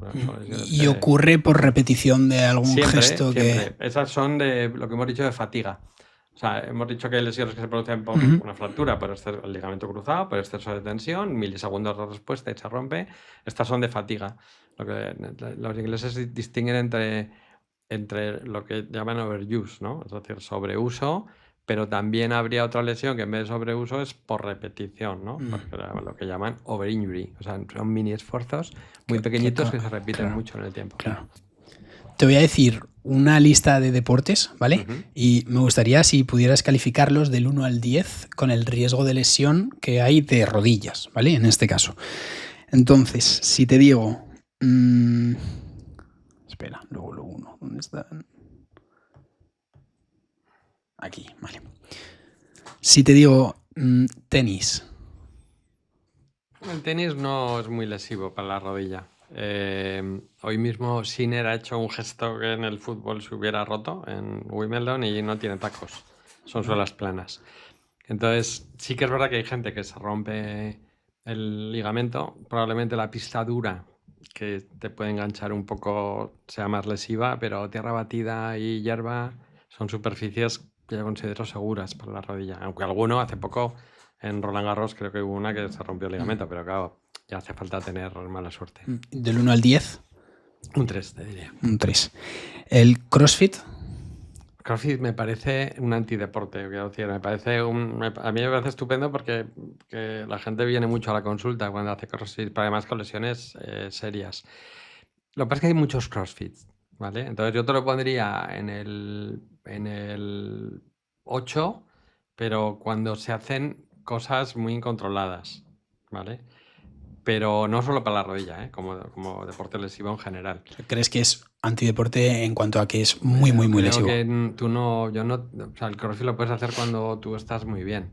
Si no, ya haces un mini CrossFit y no creo que sea un deporte que la gente mantenga 20 años. Yo creo que no hay gente que haga 10 años seguidos de CrossFit, igual sí, Y el problema es un poco, ¿no?, que se pone de moda, entonces gente que igual no está preparada para hacer CrossFit hace CrossFit y ahí es donde vienen las lesiones. Sí, o gente incluso si está preparada que se someten a cargas. Entonces, claro, no sé, no hay tanta cultura, es un deporte más nuevo. A mí, voy a decir, yo ya te digo, como traumatólogo quizás estés encantado, pero he visto lesiones en cuello, hernias cervicales severas, columna desde luego, la columna lumbar sufre mucho, muñecas que son muy difíciles de lesionar y que en el CrossFit tienes lesiones serias, y estoy convencido que muchas de esas lesiones que hacíamos por overuse en el CrossFit, si les das tiempo, van a ser frecuentísimas. El fútbol. Mira, el fútbol es que es lesivo para determinadas articulaciones y para otras no. Yo te diría, mira, en hierba natural, por ejemplo, en el fútbol, que la gente dice que hay más lesiones que en el césped artificial, que es un gran debate, pero en hierba natural lo que hay es poquísimas lesiones de la cabeza, de la extremidad superior, pero en el fútbol de artificial el balón bota y entonces da tiempo a que la gente llegue, choque, y entonces aparecen lesiones de tronco, de cabeza, de cara, entonces porque hay más choque que en hierba natural. Entonces dentro de eso, el fútbol es un deporte para rodilla en concreto muy lesivo. La incidencia de rotura de ligamento cruzado es de 3 de cada 1000 jugadores año. Wow. O sea que si tú juegas al fútbol 10 años, vas a tener un 30%, un 3% de probabilidad de rotura de ligamento cruzado anterior, que es muy alto. Y si juegas 20, un 6. Entonces, me parece muy lesivo para la rodilla. Le pondría en un 8 o 9 para rodilla. Para otras cosas no, me parece un deporte que es... Y cuanto más profesional, en el fútbol profesional en primera división, ahora con esas que hacen prevención, pero llegó un momento que 1 de cada 20 jugadores en un equipo profesional se rompía el ligamento cruzado. 1 de cada 20. Sí, hace 3 o 4 años, un poco más quizás de tiempo, la incidencia era muy alta. Ahora ha entrado mucha prevención. Tú te acordarás del Barça, en un año rompió 5. También compraron algún tipo de dispositivo que no se puede contar, que resulta que ahora no lo utilizan porque le achacan la culpa, se achacó al césped, hicieron todo tipo de estudios, ¿no? Y parece que algún dispositivo que tenían vibratorio no les gustó, quiero decir. Wow. De hecho, antes había mucho dispositivo vibratorio en los gimnasios, ahora ves muy pocos. Interesante. Correr. Correr para la rodilla no es muy lesivo, ¿vale? El correr yo te lo pondría en el 3, 4, no más. Pádel. El pádel es no tanto como el fútbol, pero sería un 6, un 7. ¿Por qué? Pues porque los espacios son pequeños. Ya te he dicho que no hace falta en los giros de rodilla tener una gran intensidad en el giro, y hay muchísimos giros. Y hay pared, entonces el giro es lo que machaca la rodilla. Entonces es un deporte, las superficies, quiero decir, a veces son buenas superficies, pero otras veces las superficies no son las más adecuadas. Se juega al pádel en casi cualquier tipo de superficie, no se cuidan mucho las pistas. Es un espacio muy reducido y muchos giros en un espacio muy reducido. Sí. ¿El ciclismo? Bueno, el ciclismo para la rodilla es fenomenal. Le pondría un 1. ¿Baloncesto? Baloncesto, como balonmano, todos los deportes de salto, ¿vale?, y giro son lesivos. No es el fútbol, pero si el fútbol te he dicho un 8 o 9, el baloncesto sería un 7 o un 8. Por lo del salto. Sobre todo es que en baloncesto saltan, muchas veces caen con pies de otros, el apoyo es malo y tienes... Por ejemplo, en baloncesto salen cosas que no salen en el fútbol, como luxaciones de rodilla. Ha habido luxaciones de rodilla, que la rodilla entra y sale, muchas veces nos ha quedado fuera, pero en esos saltos hay imágenes que son espectaculares. Sí, desgarradoras, sí. De hecho, cuando ves una lesión de estas de NBA o de ACB así, de que dicen se ha lesionado, las caras son terribles porque la lesión es, vamos, externa otro tipo también. De lesión para la rodilla, pero y son jugadores muy altos, con algunos luego los jugadores los ves cómo se desarrolla con el tiempo, pero en los primeros años son gente que tiene... Tú ves a Daimara, y Daimara es una persona que se tendrá que desarrollar mucho, lo acaban de fichar, pero le queda... Entonces, claro, si se mete a jugar con todos los que tiene al lado, con un desarrollo Pues por eso no les Claro, dan rendimiento claro. hasta que no pasan 2 o 3 años, ¿no? Tú ves a Marc Gasol Sí, cuando llegaron y a Pau, Pau, llegaron a sí, cómo sí. terminaron y son otros jugadores, ¿no? Qué guay, qué alucinante. ¿Esquí? El esquí ha mejorado mucho con el desarrollo de las fijaciones y con el cuidado de las pistas, porque las pistas ahora están muy cuidadas, pero sigue produciendo lesiones de rodilla. Entonces yo, que antes estaba casi a la altura del fútbol, pero ahora estará en un 6, más seguro para la rodilla. No hay tanta frecuencia de lesión de rodilla. ¿Y dónde hay más riesgo de lesión de rodilla, en el esquí o en el snowboard? En el esquí. Esquí. Porque en el snowboard ¿Estás fijo? más también se producen, ¿eh? Pero sobre todo porque en el snowboard la gente hace las tablitas, las piruetas, esas cosas. Y entonces ahí el esfuerzo con la rodilla, aunque sea fijo, es brutal. ¿En el golf? El golf para la rodilla es súper tranquilo. Es decir, no tienes mucha lesión de rodilla. Las lesiones del golf vienen más en columna, vienen más en hombro. Espalda, muñeca igual. Sí, viene en el tobillo, porque sobre todo en algunas tienes que girar contra uno de los pies. Y el golf tiene una cosa que es muy asimétrico. Es de los deportes más asimétricos que hay. Ninguna articulación de las que trabajan funciona igual que la del lado contralateral. Un pie hace una cosa, el otro otra, una rodilla hace una cosa, la otra, un hombro hace una cosa, las manos hacen cada uno una cosa, el tronco se gira de una forma... Sí. Sí. Igual por eso es tan complicado, ¿no? El golf es súper complicado porque es un deporte que depende muchísimo de un factor que es la suerte. Es de los juegos más aleatorios que hay. O sea, tenemos aquí una superficie, no sé si se llegará a ver, pero si no, si te pongo mi taza, si la pelota te bota aquí, fenomenal, pero como te bote aquí puede entrar o irse disparada, ¿no?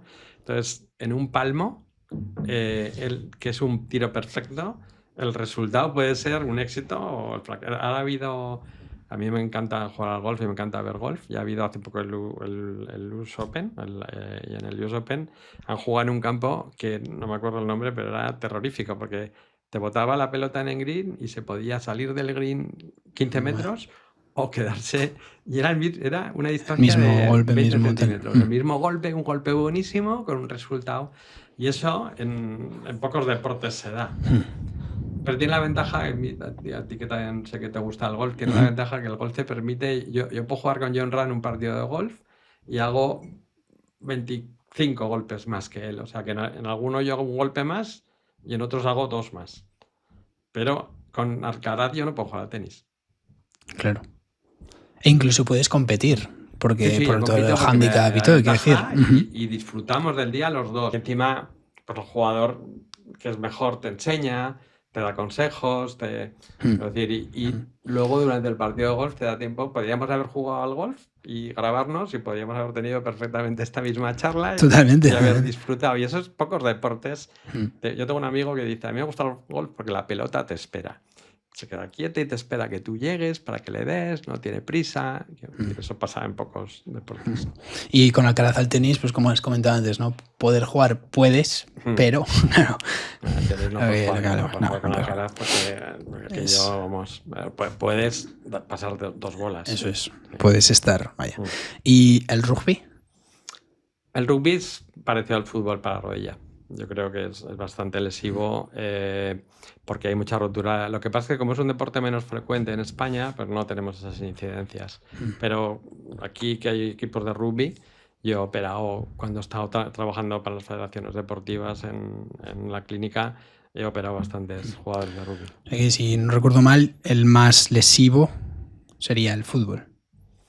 De los que hemos visto, sí, probablemente sí. Fútbol, rugby. ¿Hay alguno que supere en riesgo que no haya comentado? Es que o sea, lo bueno que tiene el fútbol, o sea, es que sus incidencias son tan conocidas y la población que practica este deporte es tan alta, claro, que te va a parecer siempre el más lesivo. Claro. Pero por los volúmenes que... Por estadística, vaya. Es que es brutal la cantidad de gente que juega al fútbol. Sí. El fútbol tiene algo, tiene algo que es... yo no lo sé explicar. Y yo soy profesor y trabajo en un colegio internacional y a veces pues viene gente de varias culturas, ¿no? Y yo he visto con mis ojos como viene gente de China que no ha cogido un balón en su vida, no ha visto un balón en su vida, llega al recreo el primer día, lo observa, al segundo día está jugando ya, aunque no sea coordinado, no juegue, y a la semana ya tiene un balón y una camiseta de fútbol de un equipo. Y a partir de ahí, todo lo que venga, la mejora, el jugar, pero tiene algo que desde el primer momento, no sé por qué, enamora a todo el mundo. A todos no, porque hay gente antifútbol. Pero sí que A la gran diría mayoría, el sí. 70%. Y, Sí. sí. Como dices tú, y transcultural y el fútbol. Sí, no sé. Ya digo que para mí, cuando hemos hablado, una de las cosas que más me gusta desde que era pequeño. Y te lo dice alguien que igual no ha visto más que 3 o 4 partidos enteros de este mundial. ¿Por qué? Por muchos motivos. Quiero decir, un motivo son los horarios de este mundial, otro motivo son que un mundial de tantos equipos quita una parte bonita del fútbol, que es el hecho de la emoción. Yo puedo ver un partido de fútbol de Ghana contra Costa de Marfil y verlo con pasión, porque el partido está interesante, entretenido y tal, y entonces me puedo quedar, pero no lo voy a ir a buscar. O sea, no voy a ir a buscar, y he puesto Ghana y Costa de Marfil, pero podría haber puesto un Austria-Suiza. Es decir, ¿por qué? Porque no me atrae ese partido. Ahora, si me lo pones delante y me pones un día que no tengo otra cosa que hacer y el partido se pone interesante, es que no ese. Es que me encanta ver, que somos aquí de Zaragoza, un Escaledillas-Valdefierro. Es decir, un derbi regional de 2 equipos que están allí, en donde te lo pasas fenomenal. Quiero decir, y ni te va ni te viene, aunque sea Levines. Sí, total. De hecho, hay un tema que he sacado que es la diferencia entre césped artificial y césped natural, y te quería preguntar si crees que hay muchas más lesiones hoy en día en fútbol base de las que había antiguamente. Mira, hay muchas más porque hay mucho más fútbol base. Antes había mucho menos fútbol base. Ese debate de césped artificial y natural lo tiene zanjado la FIFA, porque todo lo que implantan son césped artificiales. Los césped artificiales van mejorando también el tipo de césped que hay. Y cuando tú haces estudios, o sea, que te puede cambiar el tipo de lesión de un césped a otro, pero al final no hay un incremento importante por el césped. O sea, que la diferencia no es sustancial. Es decir, me he roto el ligamento porque estoy jugando en césped artificial. No, y sobre todo porque el césped artificial siempre está bien, pero el césped natural puede estar, quiero decir, con calvas, duro en un sitio, blando en el otro. ¿Sabes? Si cogieras un césped natural perfecto, pues claro, pero ¿cuántos césped naturales perfectos hay, no? Entonces, la ventaja que tiene además el césped artificial es la accesibilidad que te da a un campo. Mi mayor depresión es cada vez que paso por un campo de fútbol de césped artificial, lo veo y digo, oye, yo si hubiera nacido ahora podría jugar al fútbol, que me costó mucho porque era pequeñito y jugaba poco. Al final acabé jugando al fútbol sala más, porque en mi época era muy físico, pero además los campos eran de tierra. Y entonces ahora veo que hubiera podido jugar en el equipo B de cualquier sitio o en un C, hubiera disfrutado con unos campos espectaculares, todos perfectamente equipados, con un ambiente social tremendo alrededor del mundo del fútbol. Por mucho que se le critica a los padres de las familias hoy en día en el mundo del fútbol y demás, yo creo que hay que ponerles un monumento. Maleducados hay en todos los lados. Si vas a un campo de fútbol los tendrás, pero en otros sitios los tienes igual. Pero lo que hay es una integración social de todo tipo de personas, que las madres y los padres van juntos a disfrutar de sus hijos, que antiguamente era muy difícil.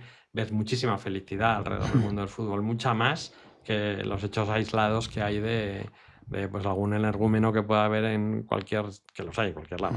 Me gustaría hacerte un par de preguntas personales, porque hemos hablado pues eso, del deporte, de cirugías, de operaciones, de pacientes.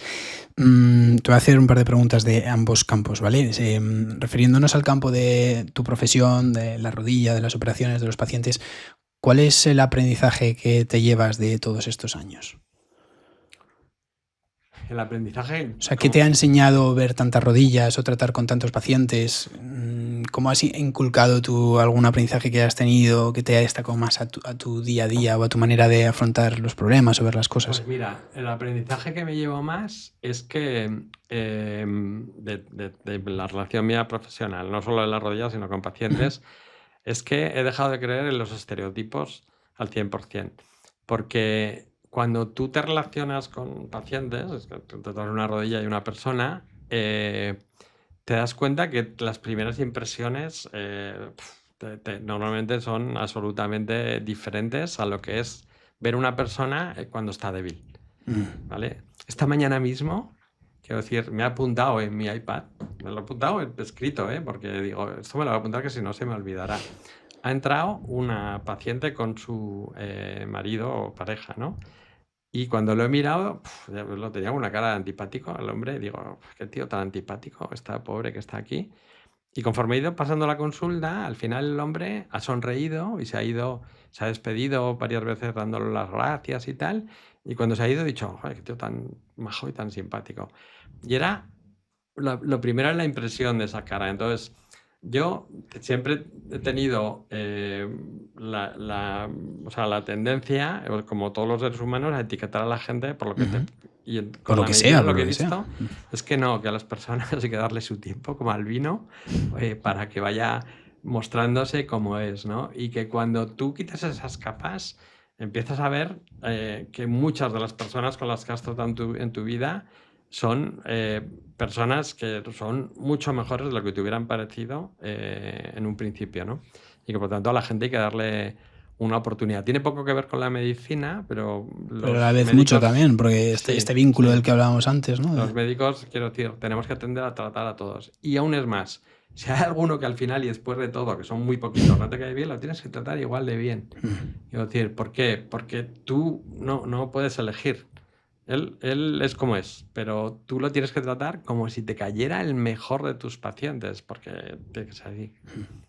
Entonces todavía tienes un esfuerzo mayor, ¿no? Porque hay veces que verdaderamente dices, ¡buah! Es complicado. Es complicado, ¿no? Hay gente que pone muy difícil que le ayudes, pero lo tienes que hacer. Sí, que estás tratando con gente que no es como su zona de confort, o que está como en un estrés muy superior al que normalmente igual pueda estar, ¿no? Hay gente que no gusta, ¿no? Pero hay gente especial. Ya, total, sí. Vale. Y un poco por el otro lado, del todo el deporte y el fútbol, y que también tienes muchos años de recorrido, lo has disfrutado mucho y es algo importante en tu vida, ¿qué aprendizaje te llevas de ahí? Del fútbol, los amigos. Hay una frase que dice que le gustaba decir a David Navarro cuando estaba con él en el Tarazona, y es decir, que lo que ha unido el fútbol, que no lo separe la vida. Porque quiero decir, el valor de la amistad y la lealtad que se desarrolla en torno al mundo del fútbol es tremendo. O sea, jugadores que has entrenado, es que te ven, y yo a veces a ellos no lo reconozco, pero ellos me reconocen siempre. Y además todos me dicen, joder, ¿cómo me acuerdo de...? O sea, genera unos vínculos de unión, incluso de animadversión. Quiero decir, ahora Bielsa hoy, por ejemplo, que se ha ido por la otra puerta del autobús en soledad, que es la figura del entrenador, pero quiero decir, a mí me ha generado todo lo contrario, ¿no? Me ha generado una empatía brutal con él, y de decir, él ha tomado sus decisiones pensando que eran las mejores, tiene unas consecuencias brutales personales para él, y termina en esa soledad. Quiero decir, pues eso genera un montón de empatía probablemente por gente, y también un montón de odio. Entonces, que genera el fútbol, yo me quedo con las buenas, pero en general el fútbol genera muchas emociones. Me ha hecho más emocional, me ha hecho más afectivo. Tengo una secretaria que, si ve esto, dirá, que se llama Sole, que dirá, ojalá hubieras entrenado antes, porque sí, porque te hace más resolutivo, te genera un montón de valores personales. Pero yo siempre digo que los gestores, cualquier gestor, debería entrenar un equipo de fútbol antes de gestionar una empresa. Para ir terminando, Antonio, hay dos preguntas que hago a todos los invitados del podcast. La primera es, ¿cuál es el peor consejo que has escuchado y por qué? Uy, para eso tenía un maestro que era fenomenal, que era mi padre. Mi padre me daba unos consejos horrorosos, porque luego me daba muchos muy buenos. Pero mi padre era una persona que tenía muchos miedos. Toda su vida la vivió con un montón de miedos, ¿no? Y el peor consejo, que no le hice caso, me dijo que no hiciera la tesis doctoral y que no estudiara medicina, que me iba a equivocar. Y no le hice caso, estudié medicina y hice la tesis doctoral. Él probablemente lo haría con absoluta buena intención, pero tú imagínate lo que hubiera cambiado mi vida si hubiera escuchado a mi padre. Entonces, quiero decir, hemos hablado del miedo. Entonces, probablemente el miedo que muchas veces tiene la gente viene transmitido de generación en generación, muchas veces por la propia familia, y a veces, pues bueno, hay que romper con esos miedos, ¿no? Y en este caso era un consejo muy malo, como puedes ver, y que hubiera influido mucho. Y es curioso cómo gente que nos rodea y que tenemos muy cerca a veces nos da consejos con toda la buena intención del mundo, lo que tú dices, pero que es completamente opuesto a lo que tú ves y crees que hasta dónde puedes llegar, ¿no? Entonces hay que hacer una muy buena valoración y es muy importante lo que tú dices de él lo haría con toda la bondad y con toda la buena intención del mundo, pero yo sabía que este era el camino correcto. Seguro.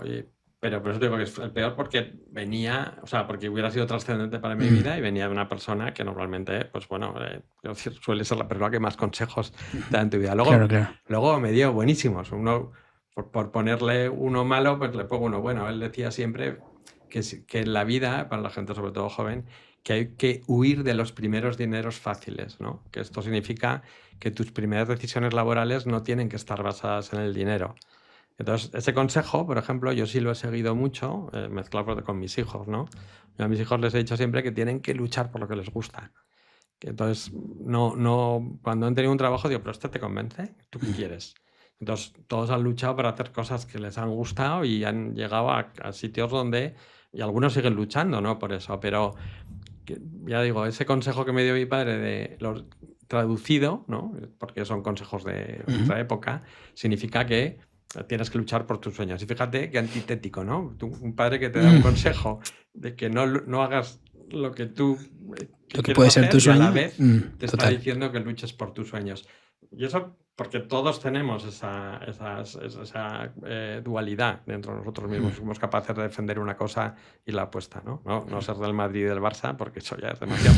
Pero sí que hay una lucha interior en ese sentido. Bueno. La segunda pregunta es, ¿cuál es el mejor consejo que has escuchado y por qué? Pues mira, el mejor consejo que he escuchado y por qué, yo creo que lo hemos nombrado en esta charla y no lo he escuchado porque lo he leído, ¿no? Es de Marco Aurelio y es que tienes que vivir cada día pensando en que te vas a morir, que es el memento mori, ¿no? Porque yo creo que eso es lo que da valor a la vida. Ya ves que hemos hablado mucho del miedo, ¿no? Y que creo que vivir pensando, y lo enlazo otra vez con los consejos que hemos hablado, vivir pensando en disfrutar de la vida, es decir, como el paciente que hemos hablado, es decir, esforzarte por sonreír, hace que tu vida sea mucho más placentera, ¿no? Entonces, llena y plena, ¿no? Entonces, ese consejo que, ya te digo, que te lo dan repetidas veces, ¿no? Y que proviene de la filosofía, yo te diría, de todos mis profesores, el que más me ha impactado en mi vida es mi profesor de filosofía, que sigue vivo, se llama Vicente Polo, que da unos consejos extraordinarios. De hecho, enlazando con esto, el segundo sería el que me dijo cuando terminé el colegio, y fue tan sencillo, me dijo, la clériga, que triunfes. Entonces, el triunfo personal se convirtió un poco en el leitmotiv, ¿no? Entonces, yo cuando voy a los sitios, me dice la gente, ¿eres competitivo? Digo, sí, porque quiero ganar. No me muero si no gano, pero el triunfo para mí es importante. El triunfo, porque el triunfo personal, o sea, cuando llegas a algo, intentar conseguir eso, esa plenitud en todo lo que haces, aunque sea pequeñito. Muy interesante. Y parece que vivimos, volviendo al primer consejo que has dicho, parece que vivimos olvidándonos de que el tiempo que tenemos aquí es limitado, ¿no? Que pues ponemos muchas cosas para no sabemos cuándo y que se nos olvida que no estamos aquí para siempre. Yo este año, por casualidades, pues he tenido situaciones que gente que estaba cercana no está, de la noche a la mañana, y me ha hecho replantearme muchas cosas. Y una de ellas es lo que tú dices, como un constante recordatorio de que esto se acaba y que tienes que hacer. Yo la conclusión que saco, igual tú también tienes alguna otra, yo la conclusión que saco es que hay que hacer muchas veces, en la medida que puedas, cosas que te gusten, cosas que te llenen, y vivirlas y experimentarlas, y experiencias y el no posponer. Eso es un poco a la reflexión que he llegado en este año, pues eso, que he vivido estas situaciones, pero es un poco... Impacta cuando igual lo empiezas a vivir por primeras veces, pero dices, es que es así. No tenemos un reloj, no sabes cuándo se va a parar, y esto llega. si en vez de preguntarme por consejo me has preguntado cuál es la experiencia vital más tremenda que he vivido, yo a los 14 años volví al colegio, abrí la puerta de mi casa y me dijeron, tu madre se ha muerto en un accidente de coche. Entonces, ese día, o sea, yo me acuerdo todavía que si yo veía las luces, se puso como un velo negro y entonces a partir de entonces, o sea, el memento mori te das cuenta de golpe, por eso el miedo. Entonces llega un momento en la vida en donde, claro, tú tienes lo que dices tú, o sea, yo creo que vivir plenamente. No se trata tanto de hacer todo lo que te gusta, porque entonces a lo mejor no te puedes centrar en objetivos de sacrificio, esfuerzo que son importantes y sobre todo en otra cosa que también es muy importante, que es que lo que más te llena, y eso está súper estudiado, es dar a los demás. O sea, es el que regala recibe siempre más que al que le dan un regalo. Entonces, pero sí que haya una plenitud, es decir, en todo lo que haces, que lo hagas plenamente. O sea, tanto el disfrute personal como el hacer disfrutar a los demás. El fútbol tiene mucho de eso y en los entrenadores no te digo. Es decir, entonces vivir con plenitud yo creo que, y volvemos a lo mismo que hemos hablado del miedo, quiero decir, que no haya ningún miedo que no te deje de disfrutar la vida y hacer disfrutar a los que tienes a tu lado. O sea, esbozar esa sonrisa que ha hecho ese paciente conmigo, ¿no? Si se hubiera ido, me hubiera quedado con la primera impresión, pero cuando ha sonreído, sin saberlo, me ha hecho feliz hoy, ¿no? Y me ha hecho apuntar una cosa en un papel, una sonrisa de un ajeno. Y eso, quiero decir, esas cosas tienen mucho valor. ¿Te puedo hacer una pregunta de cuando tenías 14 años? Sí. ¿Sí? ¿Cómo se supera una situación así? No se supera. Lo que al final acabas es... quiero decir, al final acabas llevando a esa persona... Yo soy católico, quiero decir, y por lo tanto... bueno, no sé si a los 14 años era tan católico, porque pues la vida se pasan muchas épocas en donde te generas dudas de cosas, ¿no? Hasta de las creencias que tienes, ¿no? Pero, claro, luego no soy católico porque se muriera mi madre, sino que soy católico por otras profundas creencias personales, pero lo que haces es llevar a tu madre a un sitio mejor. Entonces, a partir de ahí, pues todo lo que es la muerte cobra más sentido, quiero decir. Entonces, ¿cómo superas eso? Pues bueno, primero lo superas negando, como todo en la vida. O sea, niegas que tu madre se haya podido morir, la tienes en otro sitio. De hecho, yo no fui capaz de verla nunca muerta. Y nunca veo a nadie muerto en los funerales o entierros. Puedo ver una disección de anatomía, estoy viendo una persona que ha muerto, pero con la que tenga relación, no. Entonces, y eso no lo he superado. Fíjate que hablamos de los miedos, ¿no? Pero primero niegas. Luego, después de negar, intentas, pues bueno, buscar una salida a esa situación. Es decir, porque es una persona muy querida para ti, a la que sigues queriendo y eso no se llena. Entonces, lo que tiendes es a buscar eso, o sea, buscar otras personas con las que puedas.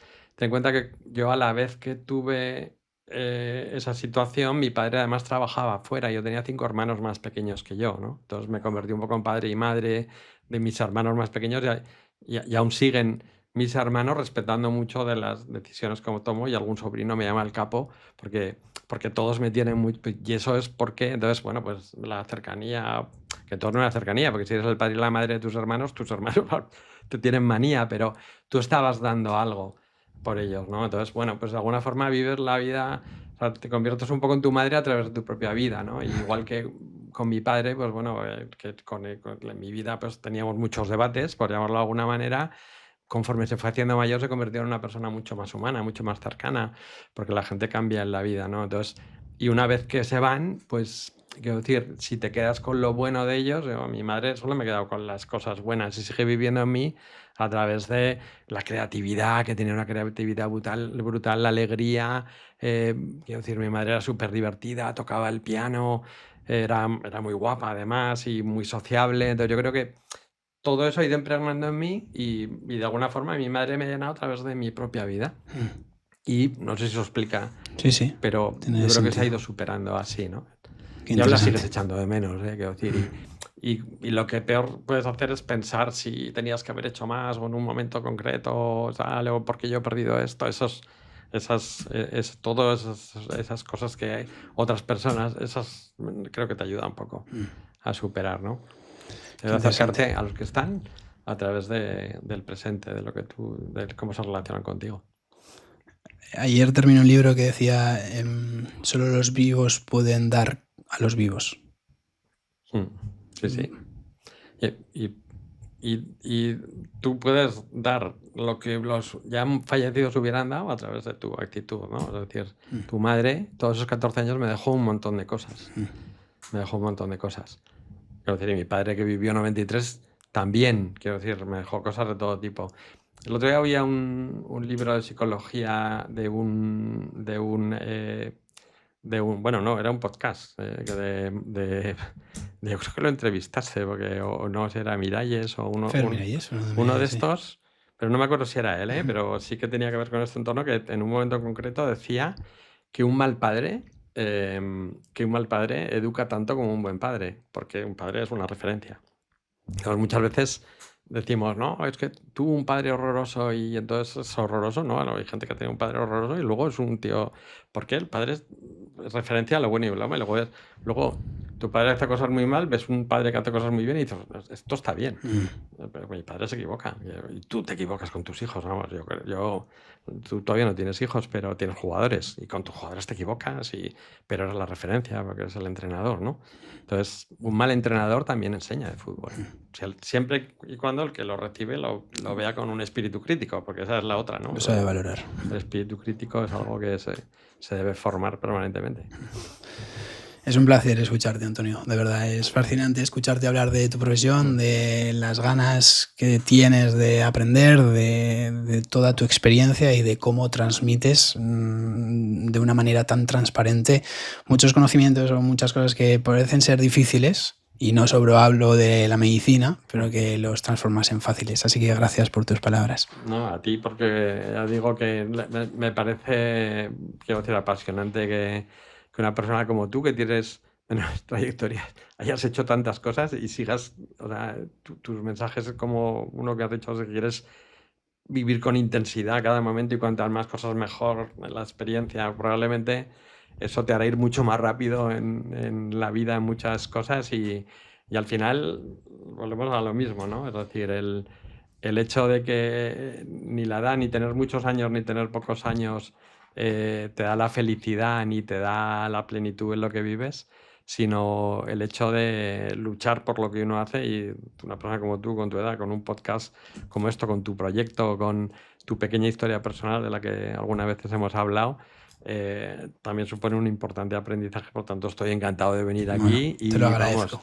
Y se nos ha hecho corta esta conversación. Sí, la verdad que sí. Conversaciones como estas ayudan a seguir mirando a donde sea. No, así y que ayuda, te lo agradezco mucho. Ayuda muchísimo, porque yo creo que lo hemos hablado alguna vez, en un mundo en donde ayer la serie de The Bear, los capítulos duran 21 minutos y 27 minutos, tiene que haber espacio para la profundidad y para los debates largos. Pues gracias por mostrarnos esto. Gracias.